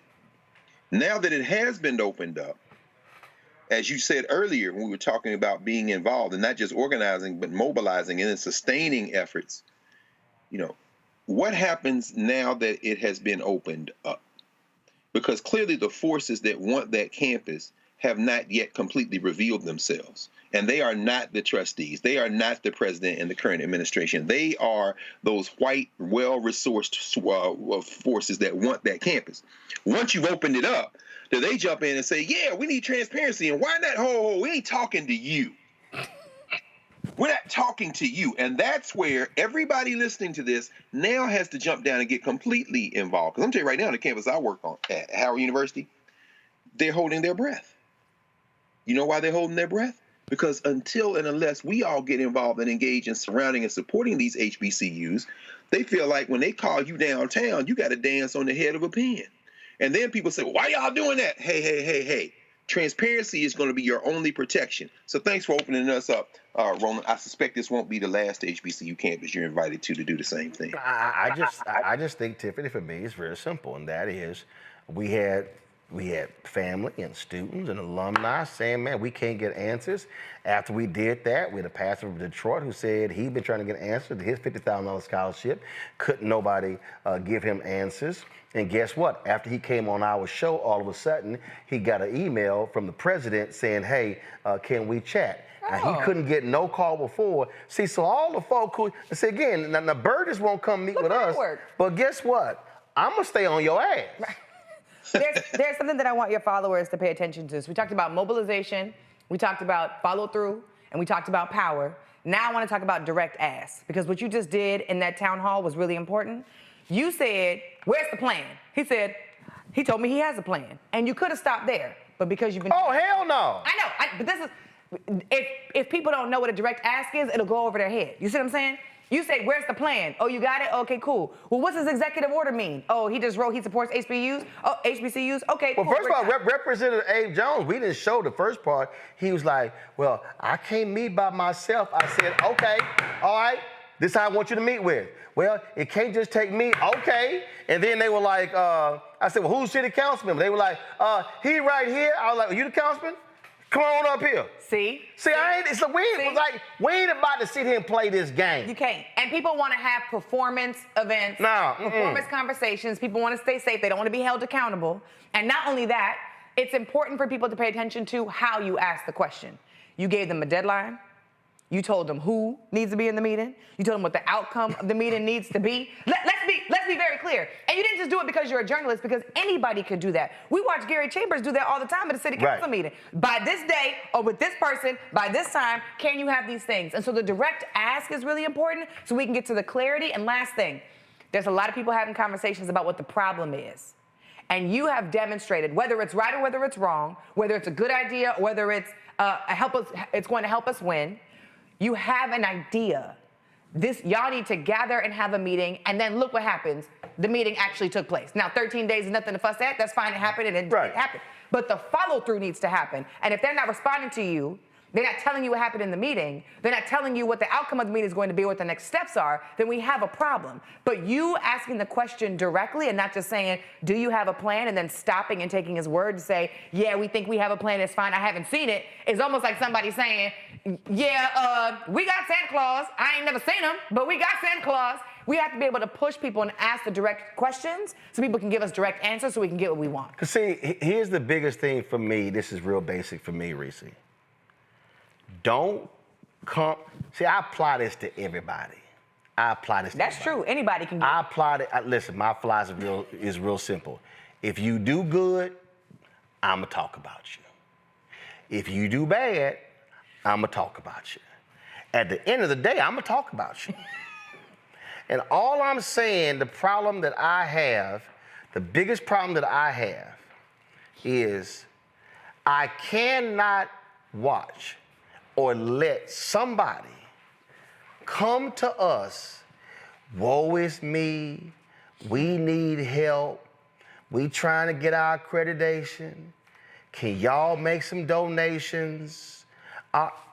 When somebody, listen, Tiffany know, oh, we trying to get these students from Florida A&M. How many? Lord have mercy. How much y'all trying to raise? He did that to me. She's like, well, we're gonna keep the conversation going. Dr. Carr had to pass me a note card and a pen so I could do some math on the paper. You sit over there and count. I'll come right back to you. See, this is real simple. And superseded the goal. Come on. I'm just saying, my deal is, This is not that complicated. Don't come to me and say, St. Aug, we need donate. How much? How much you need? Where did the last money go? Who's over the money? Who approved? See, we ain't doing all. This is my problem. Come on. And I heard this crap from Bethune-Cookman. And then they tried to get smart. That's right. I'm going to go old phrase. They tried to get smarty-yard. Never heard that. It's a smarty-yard. Watch the Chris Rock Bring the Pain special. You see what I'm talking about. Greg know what I'm talking about. Oh, you one of them smarty-yard brothers. Yep, I'm a smarty-yard brother. That's what I am. And I sat there and I was like, they were like, well, since you got all these questions, why don't you come to campus? Which day? I've been waiting for you to invite me. All you had to say Then they went, tell me to come. he coming. Yep. Then we picked the day. Then we found a location. Then the Bethune-Cookman people pressured the church to cancel the town hall at their church. Y'all thought I wasn't gonna find a second church? Ooh. Found a second church. And the students told me, they like, ooh, they've been cleaning up shit. They've been painting. They've been cutting stuff. No, they didn't. Yeah, sure did. The students didn't tell you that. What does that I to be well sign say over there on the other side of my studio?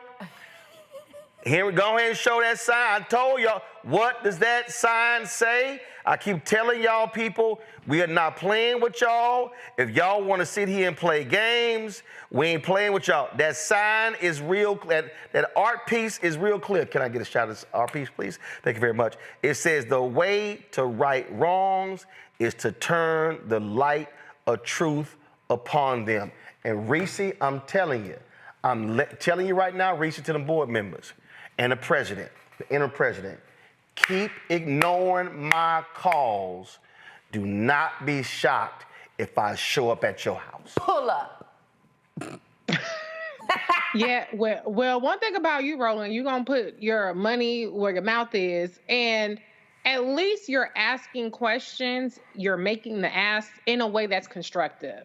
This isn't a rag on HBCUs. You know, like you said, you do good, you talk about them. We had Dr. Kim Rowe a couple weeks back talking about the great work that he's doing down there at his university as well. And so the bottom line is, if you don't want people in your business, don't put them in your business. You don't get to come and ask for money and think that I ain't gonna audit your ass. Come on. It's like your family member. Reese, I need to borrow $1,000. For what? Automatically, I'm gonna run you down. I'm gonna run you down. But then I see you on Instagram at a birthday party with bottles, and I'm like, wait a minute, I thought you needed $1,000. What's going on? Listen, I had somebody, Reese, Tiffany, and Greg, I had somebody doing some work for me, and they asses were not sending the stuff to me, and I'm on Instagram, and I'm seeing your ass with hashtag LA Nights. I said, oh no! Oh, your ass took a trip to LA, and you having a good ass time on my money. Busted. The moment I saw them post, I sent a text. I better see your ass at 9 a.m. on Monday, and I pulled everything I asked for. I need to see a. Oh no, you ain't gonna be flossing on my money and not turning in your homework. Hold them accountable. Reese, go ahead. No, but I mean, look, at the end of the day, don't give people any ammo. You know, if you don't give people any ammo, they ain't got no reason to talk bad about you. And so when you handle your business, when you come up with a plan, saying you have a plan is not a plan. What are the specifics around the plan? As soon as you involve more people in the day-to-day things, unfortunately, you have to be more transparent. If you were just handling it, then you could just do secretive because everything is handled and people don't pay attention when everything is under control. So this is one of those things that's self-inflicted, but I'm glad that there's progress being made because obviously there has to be some impetus for progress. I hate that it has to be that way sometimes with some of our institutions, that it's got to be some drama, it's got to be some hand wringing and all that other kind of stuff. But listen, at the end of the day, if it's problem solved, that's what counts. People need to stop focusing so much on this notion of how you deliver the message. As Dr. Carr pointed out, oh, you got to keep stuff in-house. People need to focus less on, how abrasive it is, the tone and all that kind of stuff, and focus on, did we get to a solution? Did we move forward? Right. Did we move the needle forward for the students and for the longevity of these institutions? Because be very, very clear, Right. whether it's at the state level or at the federal level, HBCUs are going to be under more scrutiny than ever before. And see, when somebody said, I ain't like your tone, I ain't like your leans. Yikes. Yikes. I ain't like your tone. I ain't like you not paying faculty and staff for 6 months. My God. I ain't like your tone. I ain't like health insurance not working. I ain't like your tone. I ain't like you not paying the black-owned landscaping company for cutting the grass on the 100-plus acre campus. I ain't like your tone. I ain't like you telling students they owed money when they didn't owe money. See, this is real simple. Reese just said it. If you don't want nobody in your business, handle your business right. Period. We have black folk. St. Aug has been the last place of refuge. Yes, sir. For a lot of black kids in North Carolina, Chicago, St. Louis, and other places. Yes, sir. And I'm gonna say this again, what I said that night. I would be embarrassed to no end that if I was an administrator or a board of trustee at a school founded with the pennies and the nickels of formerly enslaved people of African descent. Rolling. If those black warriors, mamas and daddies, and sharecropping and picking cotton and selling fruit and the black tax 65, 70%, eating beans, one piece of meat in a bowl, and they survived Reconstruction, 92 years of Jim Crow, all of that. My God. And for your ass to get to 2025 and the school has lost accreditation and you owe millions of dollars and you out here signing deals with interest rates, predatory interest rates of 24 and 25% when you got a white man sitting right there in North Carolina over a $5 billion fund who was going to give you a loan at a lower interest rate, and your ego says, how dare you say that the board chair and board members need to leave in order for me to give the loan. That ain't no different when I looked at my now deceased sister's then husband. I said, if I'm gonna be sit here and pay the bills of my sister and my 4 nieces, you could take your punk ass out of this apartment because I'm not gonna pay for the AC and the lights and the food, and you lay your sorry ass up here and you ain't paying nothing. Oh yeah, no. My wife, I left the family breakfast, went to the apartment, my wife started praying. R.I.P. She knew where I went. She started praying. That's a praying woman. She said, oh, I know where he went. She started getting bail money. Yep. It's the same thing. If I gotta bail your ass out, then your sorry ass gotta go. That's literally what he said to Brian Boulware, the board chair. Cause your ass ain't figured this out. And hell, I done pulled up so much information on Boulware on how many businesses that he had that he now don't have, and the stuff that he lost. If you can't take care of your own personal finances, how the hell are you gonna take care of St. Aug? See, I done told y'all, don't. I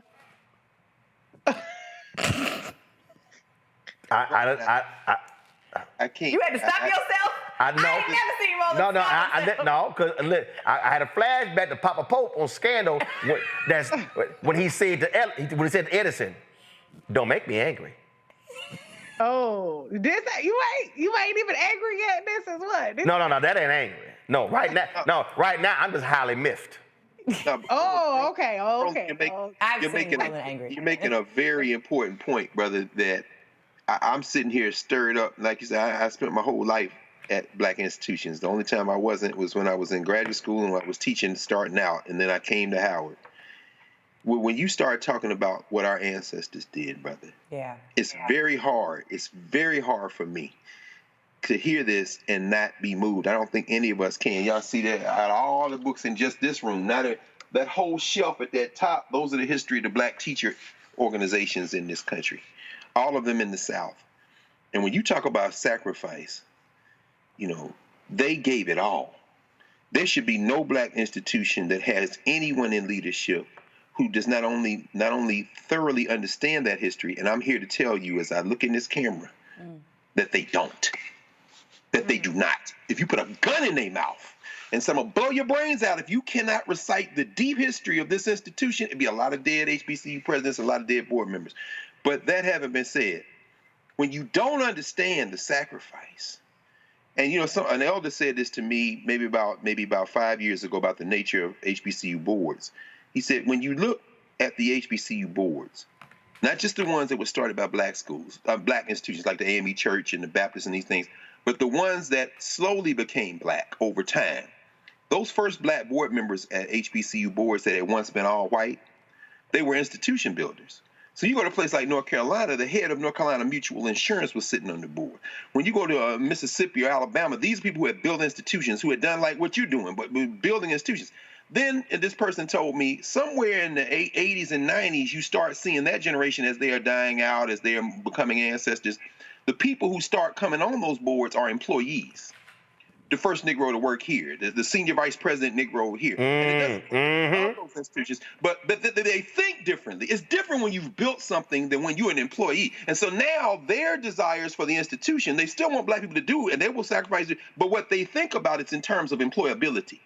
Well, we need to cut this from this program, or we need to move here. What jobs are in there? All important conversations, but they don't have the commitment in the same way. And now where we are finally at this moment, we got people who should be nowhere near boards of trustees. Boom. We got people who should be nowhere near academic leadership at academic institutions who say, we got to run this like a business. Yes, there's a business dimension of it, and that's very important, but you're not an educator. We're at a crisis now with our black institutions, Roland, and I'm going to be quiet now, brother, because when you stir up those ancestors, brother, I tell you, man, it makes me to the point where I need to stop talking, because that's too much, brother. No, it's not. It's exactly what we need to hear. Don't stop talking like that. Yeah, that's why when I walked on that campus and I was like, man, ain't nobody here. Like, Carol said the students weren't on campus. I mean, you hear that. Sure. It was deserted. Wow. And then how you sitting here charging folk full freight? I done told y'all. That's how I felt about a lot of the campuses that charge full tuition during the pandemic. I'm trying to listen. This is about full accountability. That's all. This is full accountability. And so folk want to sit here and again play these games. They ain't what I do. And I look. We didn't have to go down there. We didn't have to spend money to have this town hall. And Reese, you're right. And y'all turn the audio of my iPad up. And I'm telling y'all, the reason I froze, I'm telling you, Joe Morton came right into my head. And I remember this scene right here. Oh, Lord. Don't make me angry. That's what I thought. Look at the fear on his face, though. That's all I'm saying. Look at the fear. That's all I'm saying. You see how stuck he is?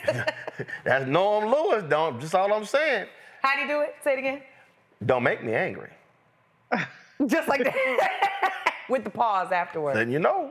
Listen, that's what parents look like when they tell their kid, hey, cut it out. Hey, That's exactly what it looked like. Listen, we gonna close the show out, but I gotta give y'all his last story. I told Kara this story last night. So first of all, tomorrow is my daddy's 78th birthday. Happy birthday, Daddy. So we're having a party in Houston on Saturday. True ass story. So I need y'all to understand, this ain't me. This ain't me. You model what you see. And so, depending on what your role, you model. So I'm a high school senior, and I'm working at Slave in Hell, Uh-oh. also known as Steak and Ale. Oh.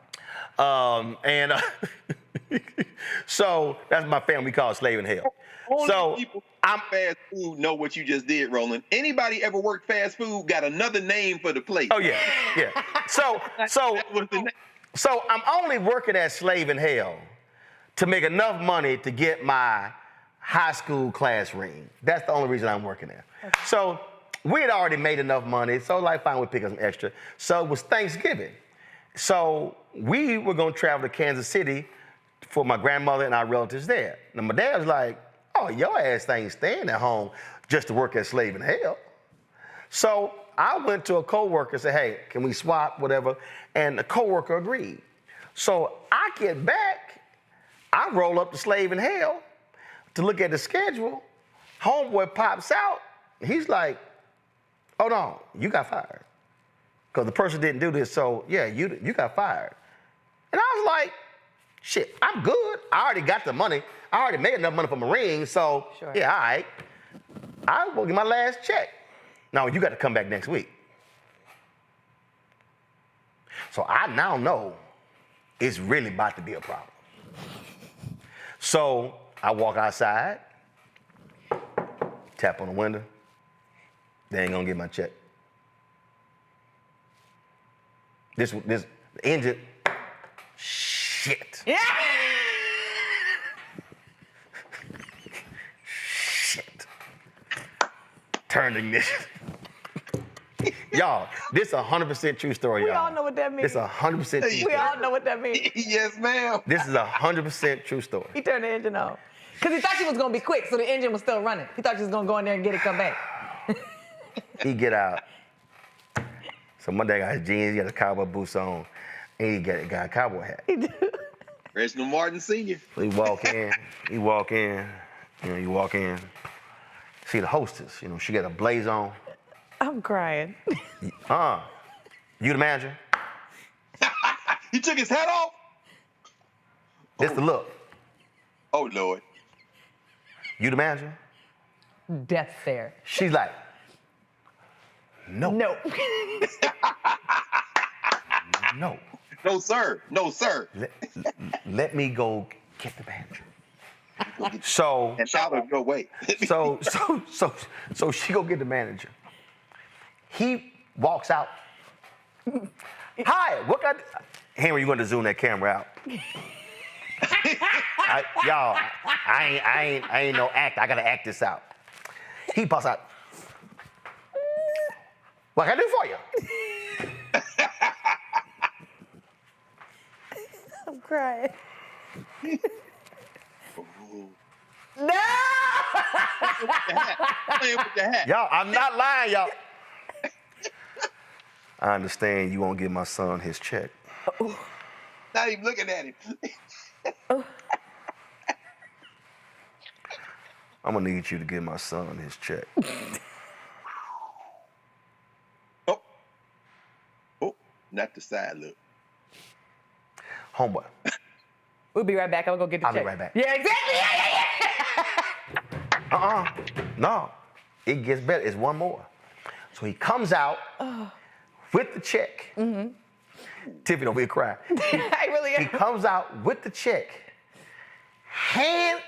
reaches out and hands it. Take this envelope.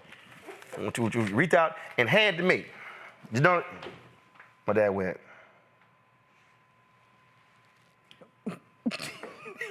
I gotta give it to the person the check belongs to. Give it to me. Hand me a check.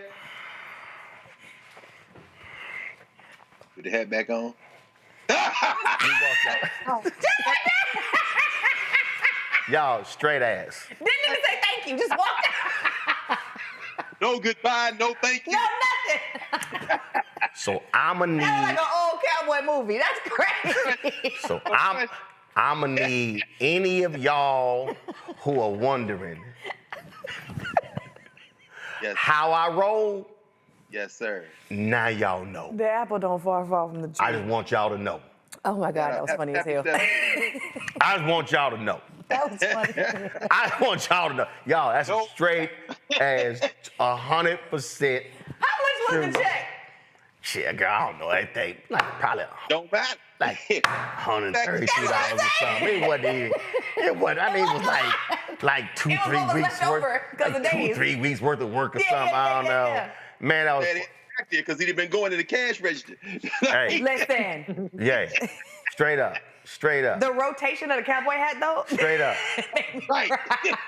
And y'all gotta understand. I'm standing here looking at the white manager going. Oh, you in trouble, baby. I'm like, you about to have a problem. See what I'm saying? And then I'm saying, I'ma leave this Negro alone. Yes, sir. That ain't happening. Yeah, So that's the minute he stopped twirling that hat, he was gonna do something else with that right hand. That's Didn't even look up. Hurry up. My man handshake and he went.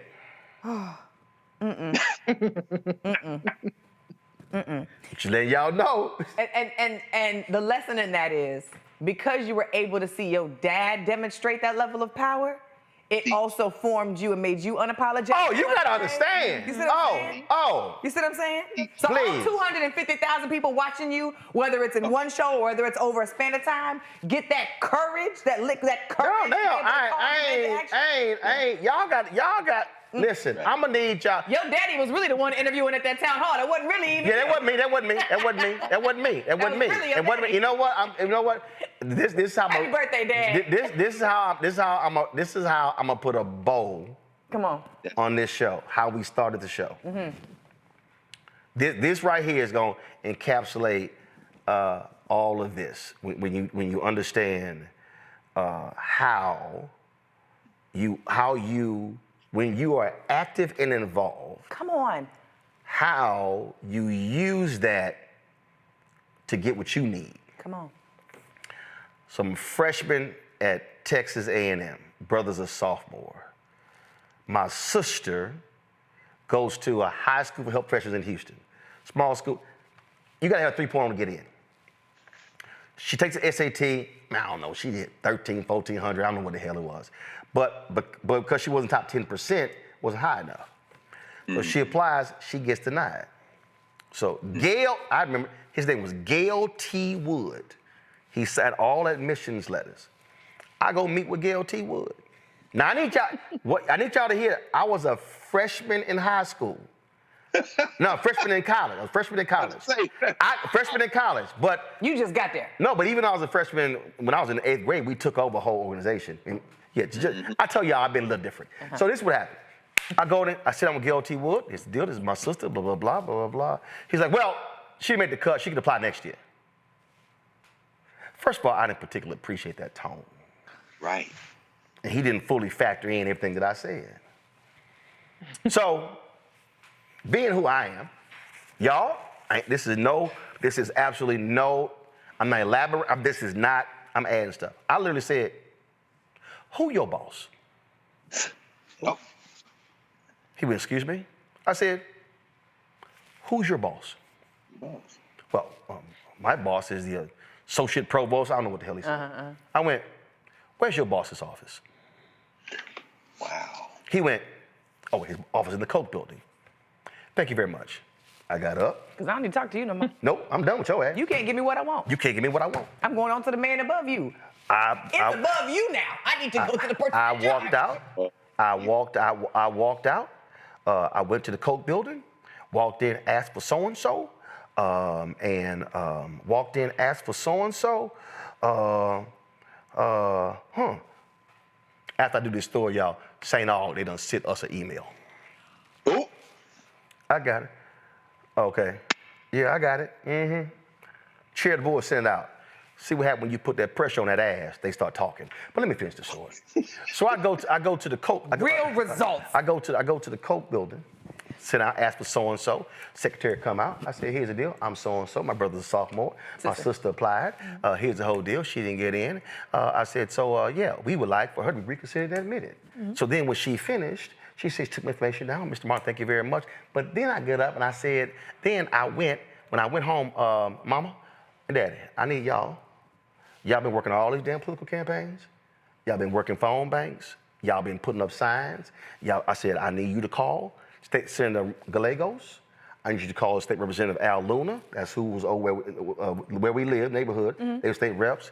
I need you to have them send a letter to the president of Texas A&M today asking that their constituent be admitted to Texas A&M. I said, now, there are 31 state senators in Texas. They need Gallegos' vote for any school funding. I need y'all to do this. I need that. You told your parents to do this? Mom and Daddy will tell you this. I said, I need y'all to do this today. I said, I need that letter arriving in the president's office today. Next day, my ass sleep at 9 a.m. My phone ring. It was a homegirl. She said, Mr. Martin, your sister's been admitted to Texas A&M. I went, thank you very much, hung the phone up, and I was like, called home, I was like, now we need to give her some scholarship money. Got that too. You couldn't just stop at the admissions?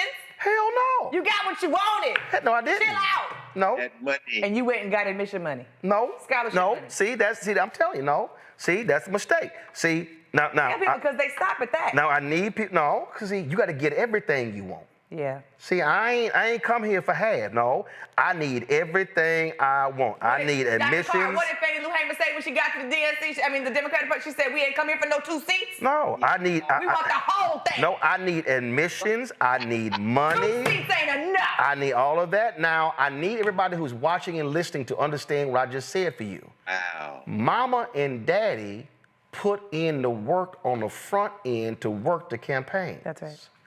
Mama and Daddy, they knew who they were when they called. That's power. And both of them did not want to piss off Mama and Daddy. That's power. Because you did not want to piss them off because they may not work for you, they may work against you. That's power. So I need people out there watching and listening. Come on. Who you think, and let me be real clear, and this is no shit. Mom and Daddy did not go to college. Mom and Daddy were high school graduates, but they worked in the community. They had jobs, took care of their families, but they cared about the community. They weren't rich. They were not donors. They were workers. So too many of us, we don't understand power. We don't understand leverage and influence. And so because of their work, they were then able to make the call. And the political folk responded. Now, because I knew, remember how I'm always talking about connecting the dots? I knew how the dots were connected. That's how that thing happened. Come on. See, and so then when Tiffany just said, y'all need to turn my iPad audio up. When Tiffany said, well, that's all? You wanted else? What was that scene from Malcolm X? Let me go to the iPad. Y'all turn, I done told y'all to be ready. I tell you, turn the audio up. Here we go, listen. All right, break it up. You got what you wanted. No, I'm not satisfied. All right, break it up. You got what you wanted. No, I'm not satisfied. I wasn't satisfied. Come on. And that's where a lot of us make the mistake. We get satisfied with a crumb and it ain't a meal. Right. So let me go ahead and read what was sent to us. This was a statement that was... You're not going to say hi since they watching? Go ahead. Yes. Hey, say, how y'all doing? Say it again. Oh, no, it's not. There's no... let's see if this is it. Since... and let me be real clear, y'all.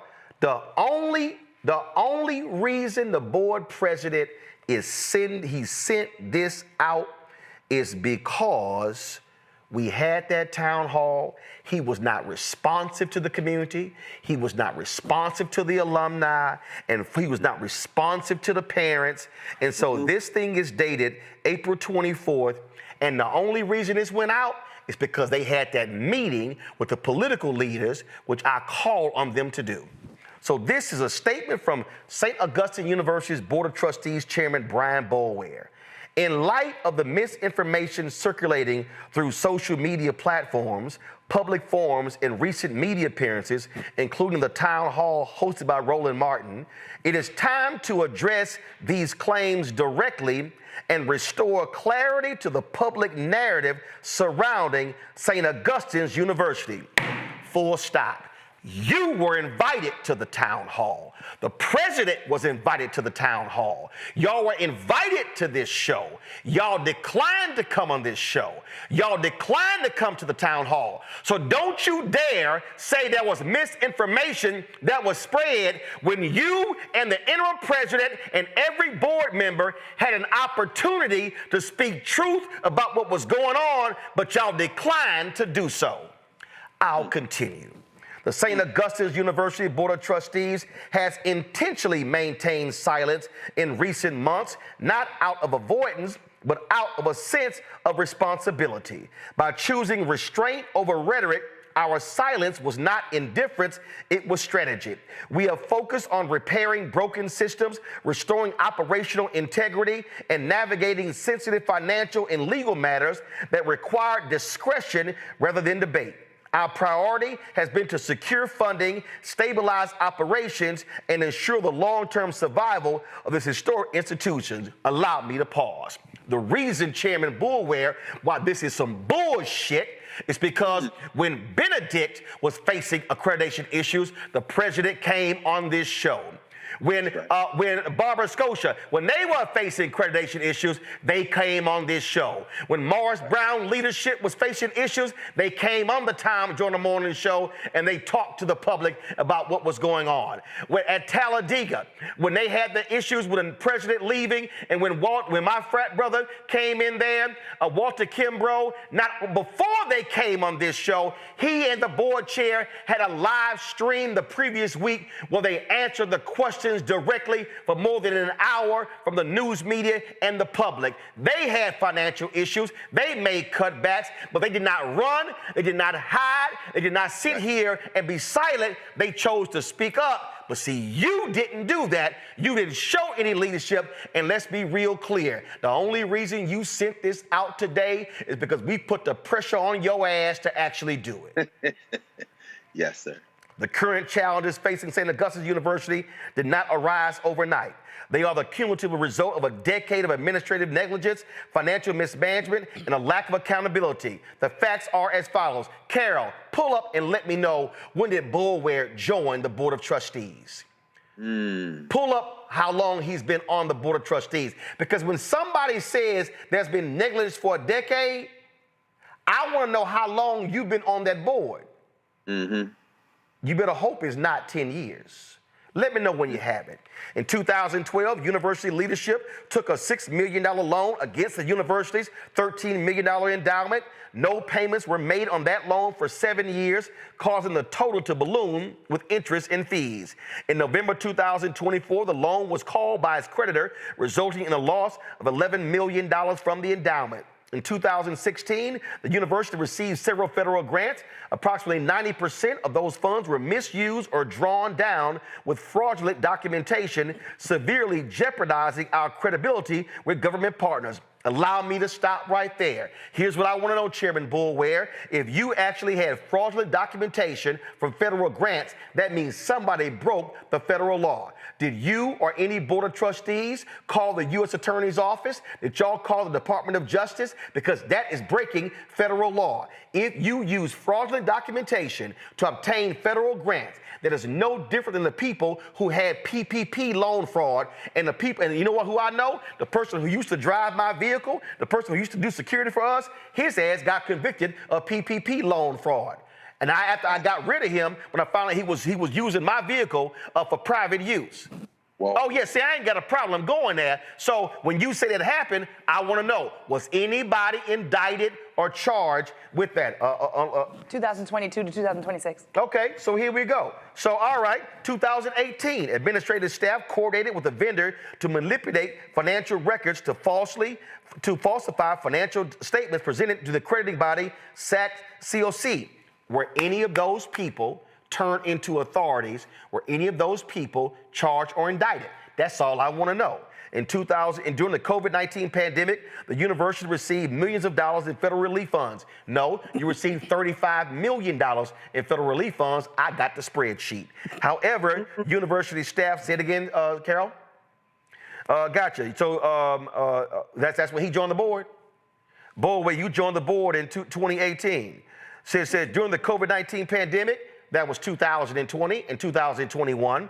The university received millions of dollars in federal relief funds. However, university staff wired a significant portion to unknown sources, and we referred the matter to the North Carolina State Bureau of Investigation where we await further action. I'm sorry, help me out. COVID was in 2020. This is 2025. Are you meaning to tell me that that took place 5 years later? Here's what I want to know. Here's what your statement does not state, Bullware. You said we referred the matter to the North Carolina State Bureau of Investigation. When?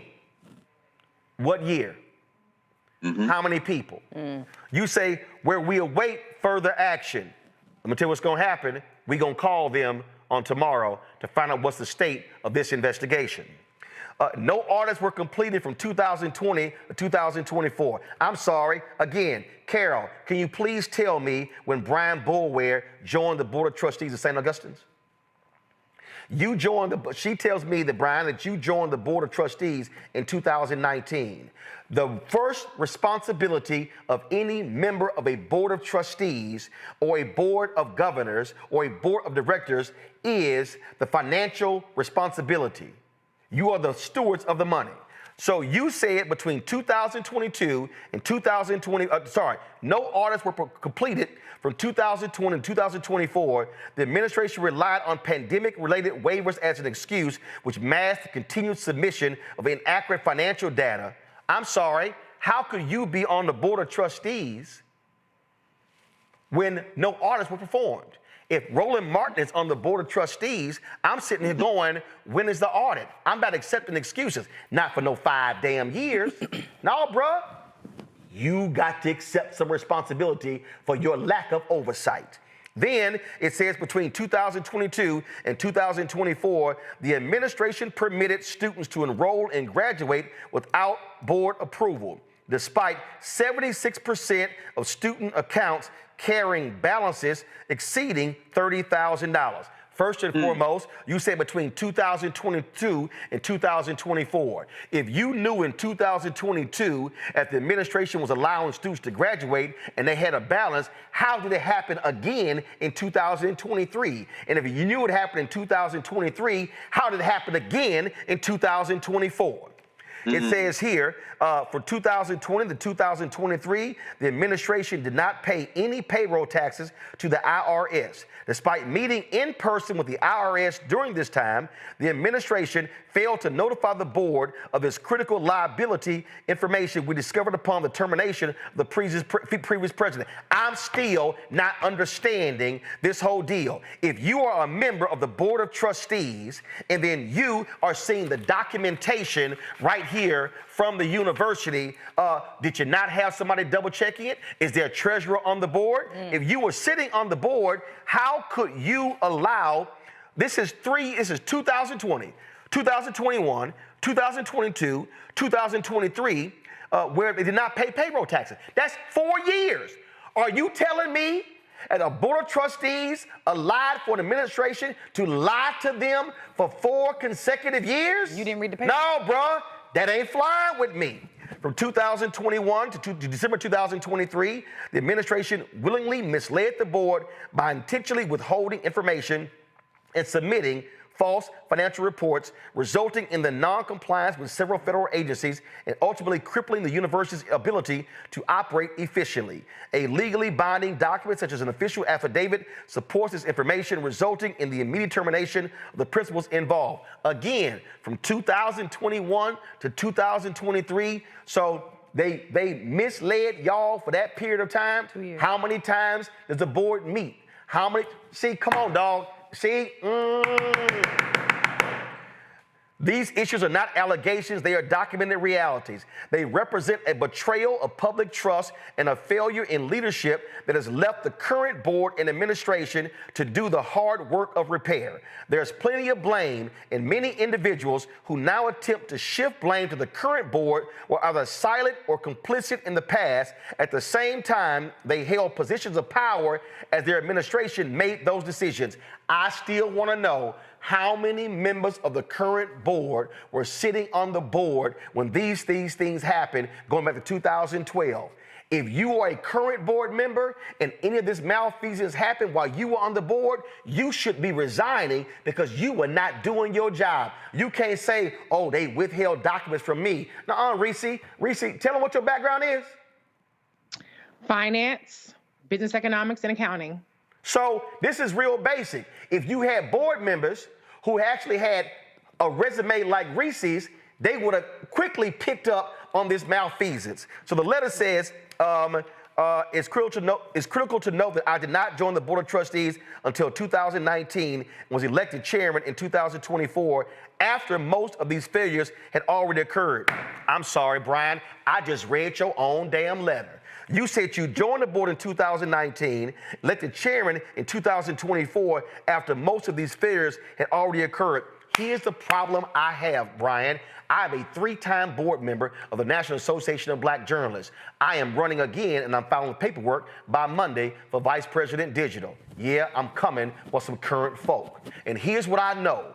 If I, as a member of the Board of Trustees, if there were some financial irregularities happening with the NABJ, I, as a member of the Board of Trustees, am responsible because I was not handling my duty. You can't sit here in a letter and say, I joined in 2019, became chairman in 2024, and in the same letter, you say no audits were done. Well, first of all, you can't say during the COVID-19 pandemic, significant portions of money, unknown sources. You were on the board. COVID didn't happen until 2020. No audits completed 2020 and 2024. You were on the board. Between 2022 and 2024, administration allowed people to graduate, hadn't paid their money. You were on the board. Come on, Doc. Where is your accountability in your own letter? Nowhere in here do you accept your responsibility. In fact, you actually lie. You literally say, it is critical to note that I did not join the Board of Trustees until 2019 and was elected chairman in 2024 after most of these failures had already occurred. Your own letter says that's a lie. Furthermore, over 70% of the current board members have only served within the last 18 months. Okay, let's do the math. Today is April 24th, 2025. That means if I go back 18 months, then a year from now it's April 2024, which means 18 months is October 2023. So why do I see things that happen in 2023 and 2024, meaning these irregularities happen when most of these board members were on the Board of Trustees? We were not present when the damage was done. We have accepted the responsibility of leading the recovery. Your own letter shows that is an absolute lie. You were present. You were present for 5 years. Bruh, I read your own words. I don't know you personally, but you can't put it in your own words and then say we were not present. We includes you. It ain't we. Nevertheless, our focus is not on finger pointing, it is on rebuilding. Then it goes in the spirit of the board in that spirit, the board and our interim president has taken unprecedented steps to reverse years of decline in less than 18 months and goes through all this sort of stuff. We understand the anger, fear, and frustration many of our community feel, blah, blah, blah, blah, blah. The board is fully committed to the future of St. Augustine University, to its students, faculty, staff, and alumni, blah, blah, blah, blah, blah. That's all great. I read most of the letter, but this is very simple. You were there. It happened on your watch. And when it happens on your watch and you didn't know, this is when you do the right thing and say, clearly, the board needs a new board chair. That's what leaders do. If this level of malfeasance and financial impropriety happened on a board of trustees, and I was on that board, and I didn't know, and I wasn't aware, and it led to these issues, I could not look the membership in their faces and say, I'm gonna be the one to help get us out of that problem. Not when you were blind when it happened.